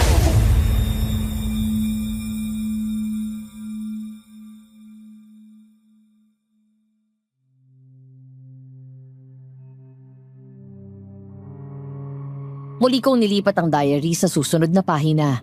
Pero bago ko basahin ang sinulat ni Lola Leonora, ay tumingin muna ulit ako kay Lola Marta na sa mga sandaling yon ay umiinom ng tsaa.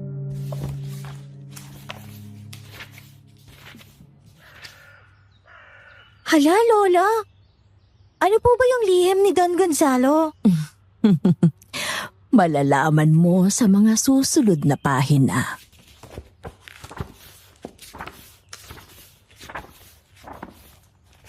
Pagkaraang mabunyag sa lahat ang aming ugnayan ni Alejandro, naghari ang katahimikan sa aming tahanan.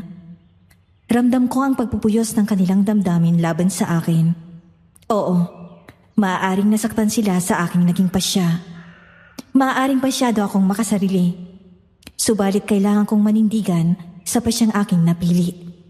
Minsan, matapos ang aking novena, hindi ko mapigil na magtanong sa may kapal. Kasalanan ba, Panginoon?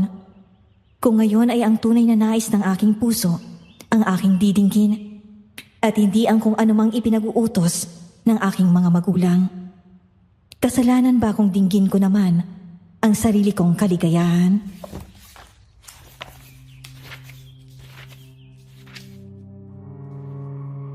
Kinabukasan, mula sa silid ay lumabas si Leonora. Ang dati umagang masaya at magaan at kadalasan ay nauwi sa huntahan sa pagkainan. Ngayon ay mabigat at puno ng katahimikan. Naabutan niya ang kanyang ina na nakaupo sa tabi ng bintana at umiinom ng tsaa. Malungkot, tahimik at halatang galit.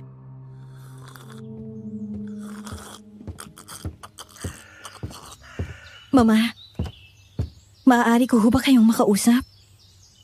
Noong dalaga pa ako, wala ko ibang nais kung hindi igugol ko ang aking panahon sa pagsisilbi sa Diyos at maging madre. Ngunit ipinagkasundo ako ng aking mga magulang sa papabo. Matutupad na sana ang pangarap ko sa pamamagitan mo. Subalit sinira mo lahat ng yon at mas nagpadaig ka sa tukso ng mundo. Mama, hindi ho ako ikaw. Hindi ninyo maaaring ipilit sa akin ang pangarap nyo na hindi natupad. May sarili ho akong pag-iisip at damdamin. Humihingi ho ako ng tawad kung binigo ko man kayo at hindi ko magagawa na tuparin ang pangarap nyo. Sapagkat may sarili ho akong pangarap para sa aking sarili. At ano? Ang magpakasal sa Indio na yon? Bakit ho? Bakit ganyan na lamang kababang tingin niyo sa kanila? Hindi ba't may dugo rin kayong Indio? Disenteng tao si Alejandro. May pinag-aralan at matalino. Kung ang mga kinalakan niyang mga magulang ay hindi siya hinamak, sino nagbigay sa inyo ng karapatan na magsalita ng ganyan? Hindi mo naiintindihan, Leonora. Alam ng buong de la Sierra na ikaw ay magiging madre. Nakakahiya sa mga tao. At ano na lang ang mukhang maiharap ko sa kanila? Mas mahalaga pa bang sasabihin ng iba kaysa sa sarili mong anak? Labis ang inyong takot sa sasabihin ng ibang tao. Ngunit ang nararamdaman ko, hindi nyo alintana. Habang tila unti-unti akong nauupos na parang kandila. Dahil sa pagsunod na gawin ang mga bagay na labag sa aking kalooban. Hindi na ninyo inisip ang kapakanan ko. Lahat ay puro kagustuhan nyo. Ngunit nungka, hindi kailanman ninyo ako tinanong kung ano ang aking nais. Kapag ako hindi mo sinunod at mas pinili mo ang Indio na yon, mas mainam na limutin mo na rin buhay pa ang iyong mga magulang. Limutin mo na rin ang pamilyang pinanggalingan mo. Sadya bang kailangang humantong sa ganito, Mama?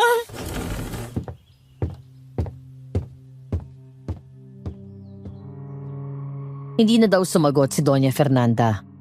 Ang kwento ni Lola Leonora kay Lola Marta, umalis ito at naglakad papunta sa kanilang silid.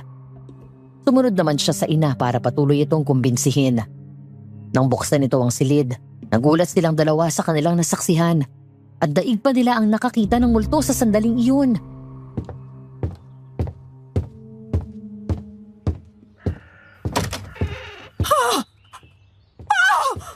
Anong kahalayan ito? Papa! Felipe! Anong nangyayari dito?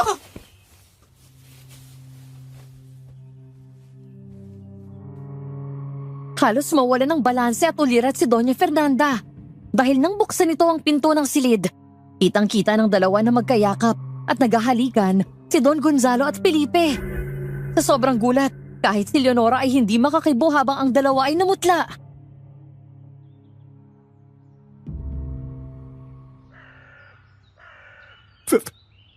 Fernanda, magpapaliwanag ako. Mama, pakiusap, pakinggan niyo kami. Matagal ko nang alam na ikaw ay may pusong babae. Ngunit inakala ko na matagal mo na yung nalimot. At pagkatapos, kaya pala dinala mo dito ang lalaking yan. Hindi para kupkupin at ituring na anak, kundi para maging kalaguyo mo.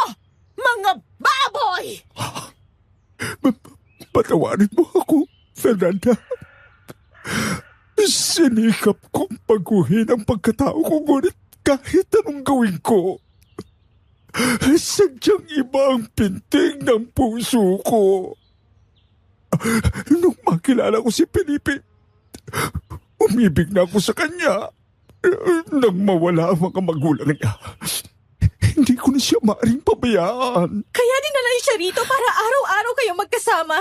At dito sa pamamahay na ito ninyo ginagawang kalapastanganan na ito. Ang lakas ng loob niyong hamakin si Alejandro sapagkat siya isang Indio. Ngunit mas masahol pa kayo sa kanya.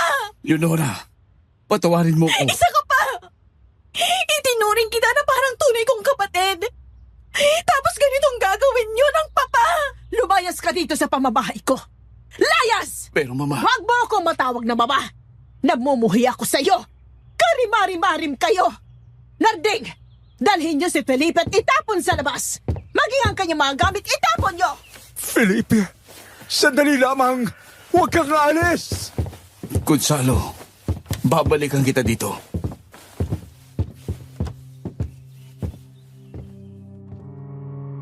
Nang makaalis si Felipe, ay hilam sa luha ang mukha ni Leonora na humarap sa mga magulang. Umiyak siya hanggang sa nauwi iyon sa malakas na panaghoy. Nang subukan niyang hawakan ng ama, ay pumiksi siya at lumayo.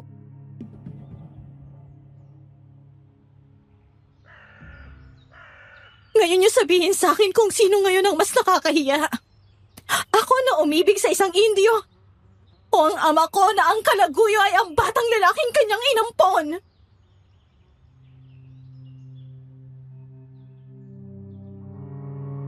Matapos ang nangyari sa kanilang tahanan, ay mabilis na pumanaog ng bahay si Leonora at pinuntahan si Alejandro sa kanyang klinika. Nakiusap na wag muna siyang iuwi sa kanila, kaya naman dinala siya ng nobyo sa bahay at formal na pinakilala sa mga magulang. Samantala ang balita tungkol sa relasyon ng ama at ni Felipe ay mabilis kumalat sa buong De La Sierra sa mga sumunod na araw. Mapalad si Leonora dahil hindi siya hinusgahan ng mga magulang ni Alejandro. Sa halip ay binigay pa ng mga ito sa kanila ang suporta at pangunawa.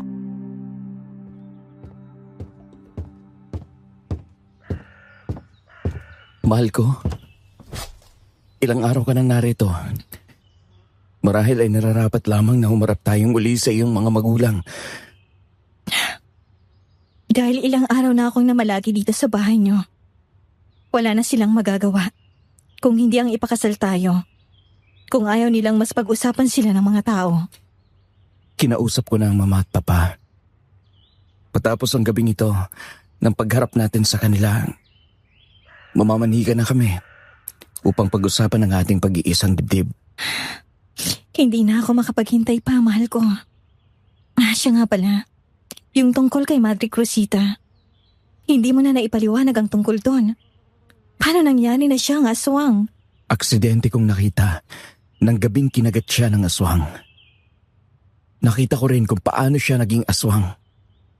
Hindi ko alam kung paano, saan o kanino ko dapat sabihin ang aking mga nasaksihan. Nung makilala kita at sinabi mo na nasa Biaterio ka at malaman ko na malapit ka kay Madre Cruzita, mas lalong hindi ko alam kung paano ko sasabihin sa iyo.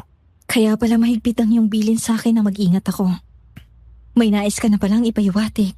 Ipagpaumanin mo, mahal, kung hindi ko nasabi sa iyo kaagad.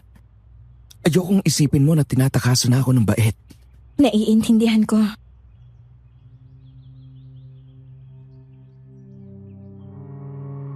Matapos mag-usap ay agad silang nagtungo sa bahay nila Leonora.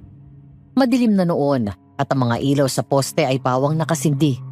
Habang naglalakad, bahagyang tumungo si Leonora nang mapansin na pinagtitinginan siya ng mga tao. Nang malapit na sa bahay, ay may kung anong lungkot ang naramdaman niya nang masilayang muli ang kanilang tahanan. Sa labas pa lamang ay mabigat at malungkot na ang dating nito. Malapit na siya sa bahay nang biglang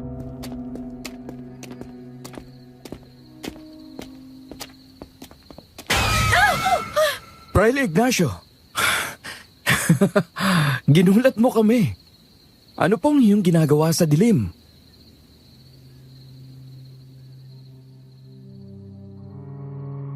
nagulat kami nang mula sa likod ng puno ay biglang lumabas si Padre Ignacio.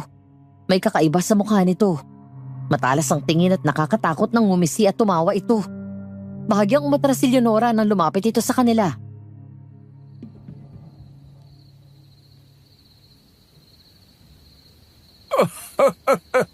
Paumanhin, nabalitaan ko ang nangyari sa pamilya mo, Leonora. Ikinalulungkot ko ngunit ang mga gaya ng papa mo ay isang kampo ng dyablo. Isang masamang ehemplo sa mga tao sa bayan na ito. Lalo na't siya ang kabesa ni barangay. Nakakahiya. Isang lalaking may lihim na ugnayan sa kapwa niya lalaki. Lalo na sa itinuring niyang anak. Ha! Kehoror! Ako na humihingi ng paumanhin, Fraile. Ang mabuti pa ay sumunod kayo sa akin. Fraile Ignacio, ipagpaumanhin po ninyo. Ngunit kailangan naming umuwi sa bahay. Wala riyan ang mama at baba mo. Nang mabalitaan ko ang kaguluhan sa inyong pamilya ay pinuntahan ko sila at kinausap. Sumunod kayo sa akin.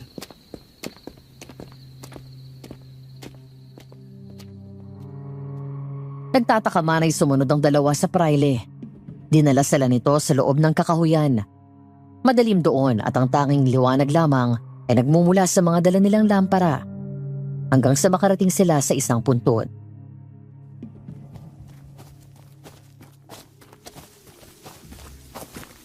Ang akala ko hubay pupunta natin ang mama at papa. Narito sila.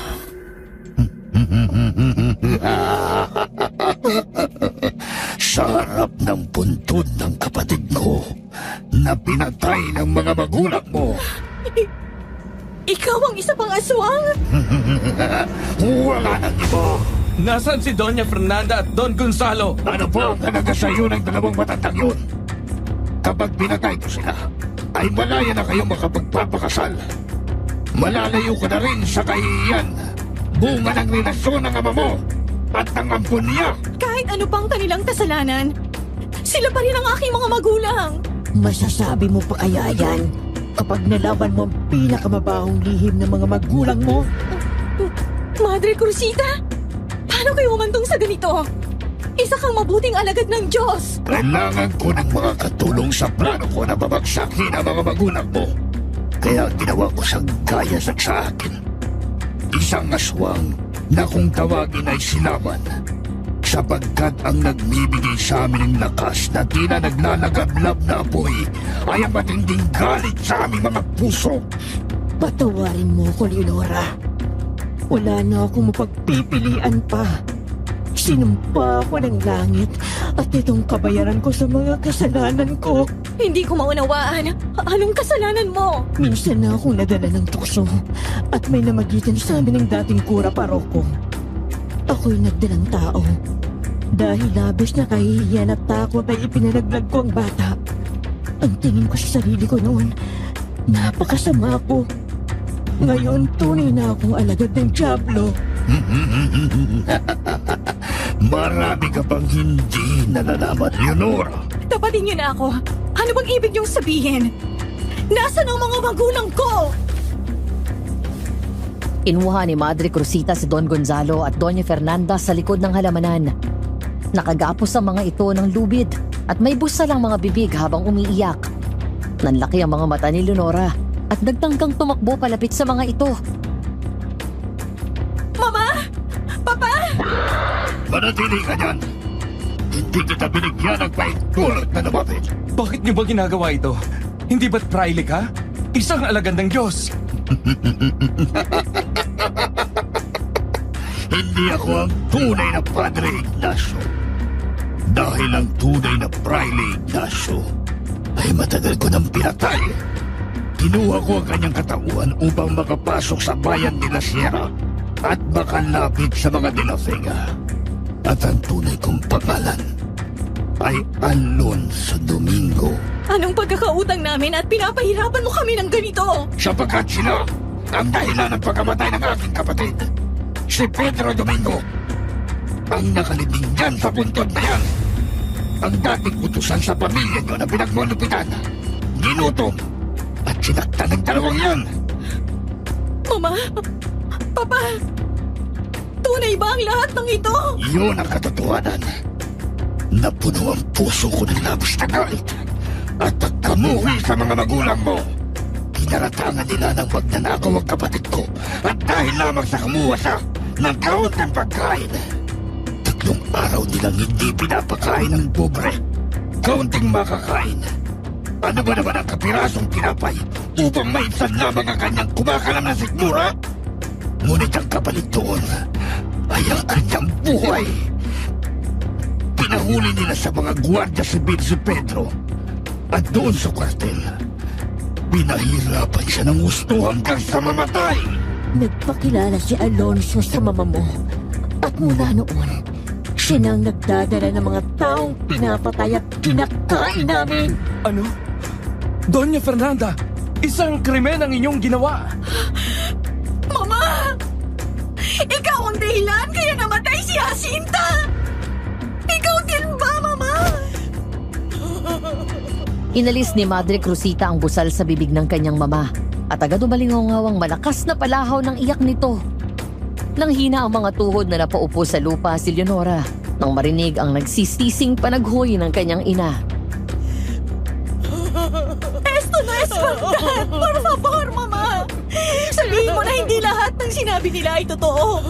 Sabihin mo hindi ikaw ang dahilan ng kamatayan ng kaibigan ko. Patawarin mo ako, anak. Hindi ko sinasadya. Hindi sinadya. Hindi ba't ikaw mismo nagkwento sa akin na nadaanan mo lamang ang pobreng dalaga? Pauwi na sana ito ngunit siyang napili mong dalhin sa amin. Ano doon ang hindi mo sadya? Mama, por pinagkaanulo sa Diablo ang iyong kaluluwa? Bakit pati si Jacinta? Kailangan kong magdala ng kahit sino para gawin nilang pagkain. Kung hindi ay ikaw ang papatayin nila. Natakot ako na malaman mong totoo. Nagbanta siya na sasabihin sa lahat ang tungkol sa kapatid niya. Padudungisan ang pangalan natin, Leonora! Doña Fernanda, ano pang halaga ng pangalan kung bulok ang iyong pagkatao? Walang kinalaman ng kaibigan ni Leonora sa lahat ng ito. Ayoko makulong! Naisip ko na sana yan bago niyo pinatay si Pedro. Habang ako'y nasa Biaterio, wala akong kamalay-malay na ganitong ginagawa ninyo. Indio man o mestizo, sila ay mga tao! Masyado kayo mapagmataas! Anong pakiramdam, Don Gonzalo? Ha? Anong pakiramdam na unti-unting gumuguho ang batayag ninyong mundo? At unti-unti kayong kinamumuhian ng inyong sariling anak? Patawarin mo kami. Maawa. Patawad? Naawa ka ba noong nagmamakaawa din sa iyo ang kapatid ko? Kapag sinasaktan niyo siya, sa tuwing hindi niyo siya binibigyan ng pagkain, naawa ba kayo? Papatayin kitang aswang ka! Mula sa likod na masukal na halamanan ay tumatakbong lumabas si Felipe. Dala ang isang itak. Sumugod ito kay Padre Ignacio. Sinamantala iyon ni Alejandro. Tumugod din siya sa may bunot ng espada na nakakubli sa loob ng kanyang baston. Pumarang si Madre Cruzita sa kanyang harapan at sila ang naglaban. Nagpambuno ang dalawa. Pinawakan siya nito sa leeg at hawak ang kamay niyang nakahawak sa espada. Tinipa ito ni Alejandro ng malakas sa tiyan, kaya nabitawan siya nito sabay tarak ng dulo ng espada sa tiyan ni Madre Cruzita. Alejandro! Sa likod mo! Mabilis tumungo si Alejandro, sabay hugot ng espada sa tiyan ng aswang at sinalubong ng saksak sa dibdib si Padre Ignacio. Habang si Felipe ay nakahandusay sa lupa at halos hindi makagalaw sa dami ng sugat na tinamo mula sa aswang. Natumba si Madre Cruzita habang agad nakatalon pa atras ang isa pang aswang.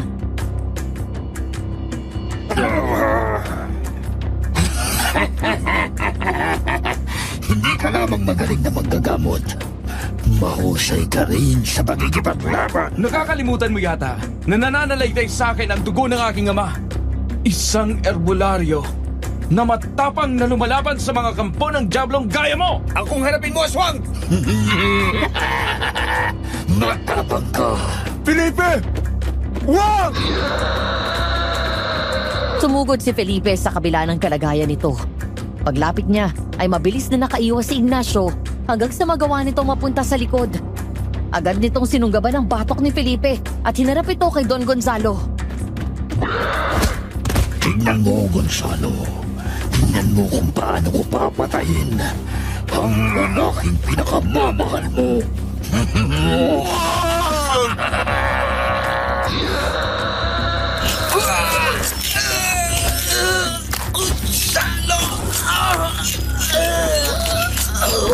Felipe!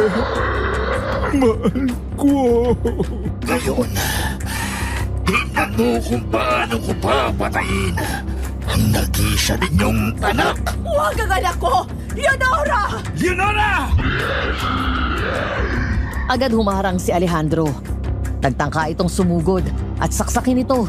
Ngunit sa pagkakataong iyon, malakas siyang tinabig ng aswang. Umagi sa gilid ito habang si Leonora ay mabilis na tumakbo. Hawak ang laylayan ng suot nitong saya. Ngunit dahil sa haba nito ay nadapa siya at takot na umatras. Ipagpaumanhin mo, senyorita. Ngunit kailangan makita ng mga magulang mo kung paano kita patayin bago ko sila isunod sa'yo. Pakiusap, Padre Ignacio. Huwag! Magpaalam ka na!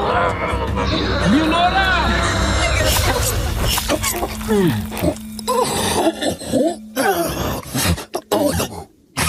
Ginawa mo! Gustuhin mo na ang iyong pagkiganti, Alonso. Sapat na ang mga buhay na pinitil natin. Walang kasalanan si Leonora. Hindi niya batid ang pagkakasala ng kanyang mga magulang sa'yo. Huwag mo siyang Damay!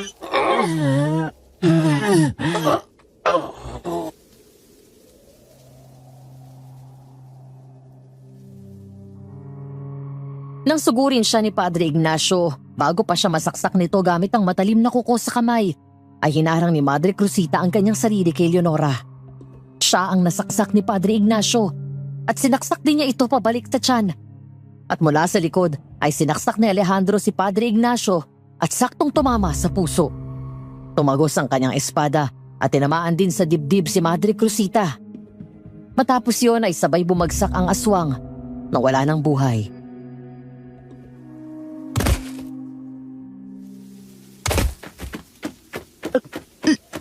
Leonora, patawarin mo ko.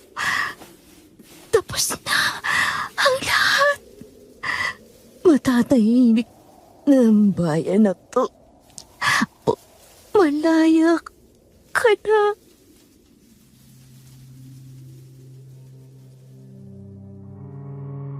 Agad nilapitan ni Alejandro si Leonora at mahigpit na nagyakap ang dalawa. Matagal umiyak si Leonora sa mga bisig ng nobyo habang unti-unting nagluluksa ang kanyang puso para sa mga inosenteng buhay na nadamay dahil sa pagkakamali ng mga magulang niya.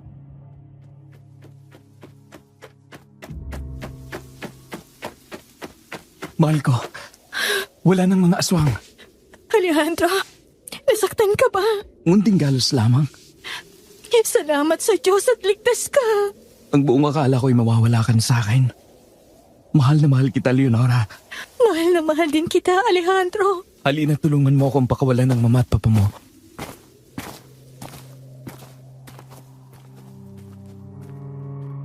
Inalis nila ang mga tali nito at agad tumakbo si Don Gonzalo sa wala ng buhay na si Felipe. Sinubukang lumapit ni Doña Fernanda sa anak, ngunit umatar si Leonora at puno ng galit na tumingin sa mga magulang.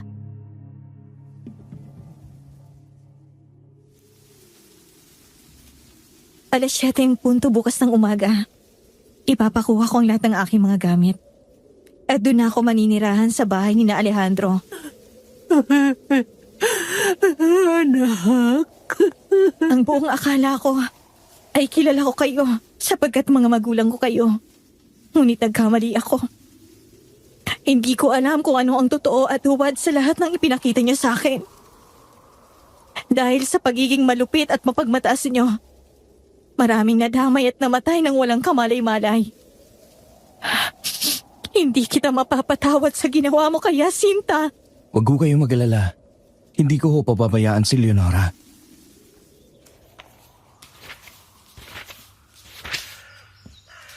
Ay, wala nang nakasulat. Tapos na po, Lola. Anong nangyari sa kanila? Ayon kay Lola Leonora, hindi na daw siya nagpakita sa mama niya mula noon.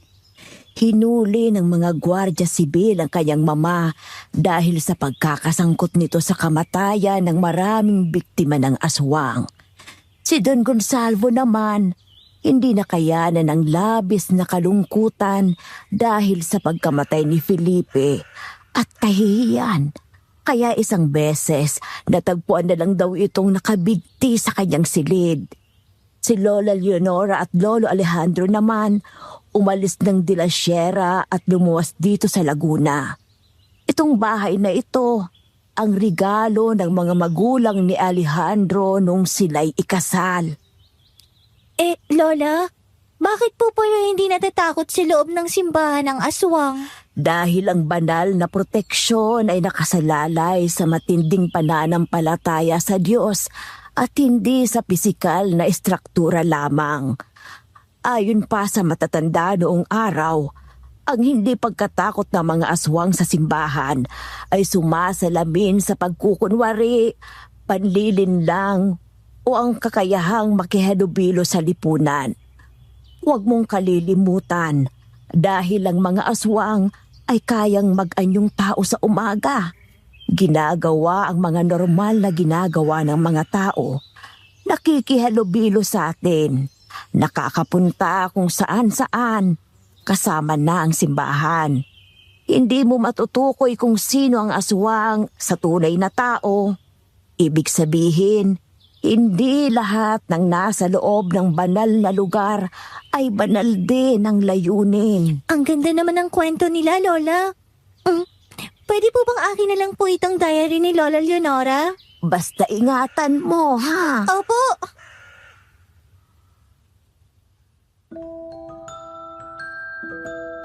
Madam Venus, sa tuwing naaalala ko ang kwento ni Lola Leonora at Lolo Alejandro, hindi ko maiwasang magpasalamat dahil nabuhay ako sa modernong panahon. Masarap balikan ang nakaraan sa pamamagitan ng mga napapanood natin sa pelikula at telebisyon. Pero ayoko mabuhay sa panahon na wala kang daya na mamili ng gusto mong gawin sa buhay. Sa panahon na sa kabila ng karangyaan ay mistulan ka pa ring nakakulong. Gaya ng pananakop noon sa bayan natin ng mga Kastila. Tinakop din ito mula sa identity natin bilang mga Pilipino at ang ating mga kultura. Naturingan narito sa sariling bayan, ngunit mababa ang tingin sa mga Pilipino. Si Padre Ignacio at ang kapatid niya, maging si Alejandro, ay mga biktima lamang ng malupit na lipunan. Noon at ngayon, para pa ring walang bago. Mababa ang tingin sa mahihirap ng ibang mayayaman.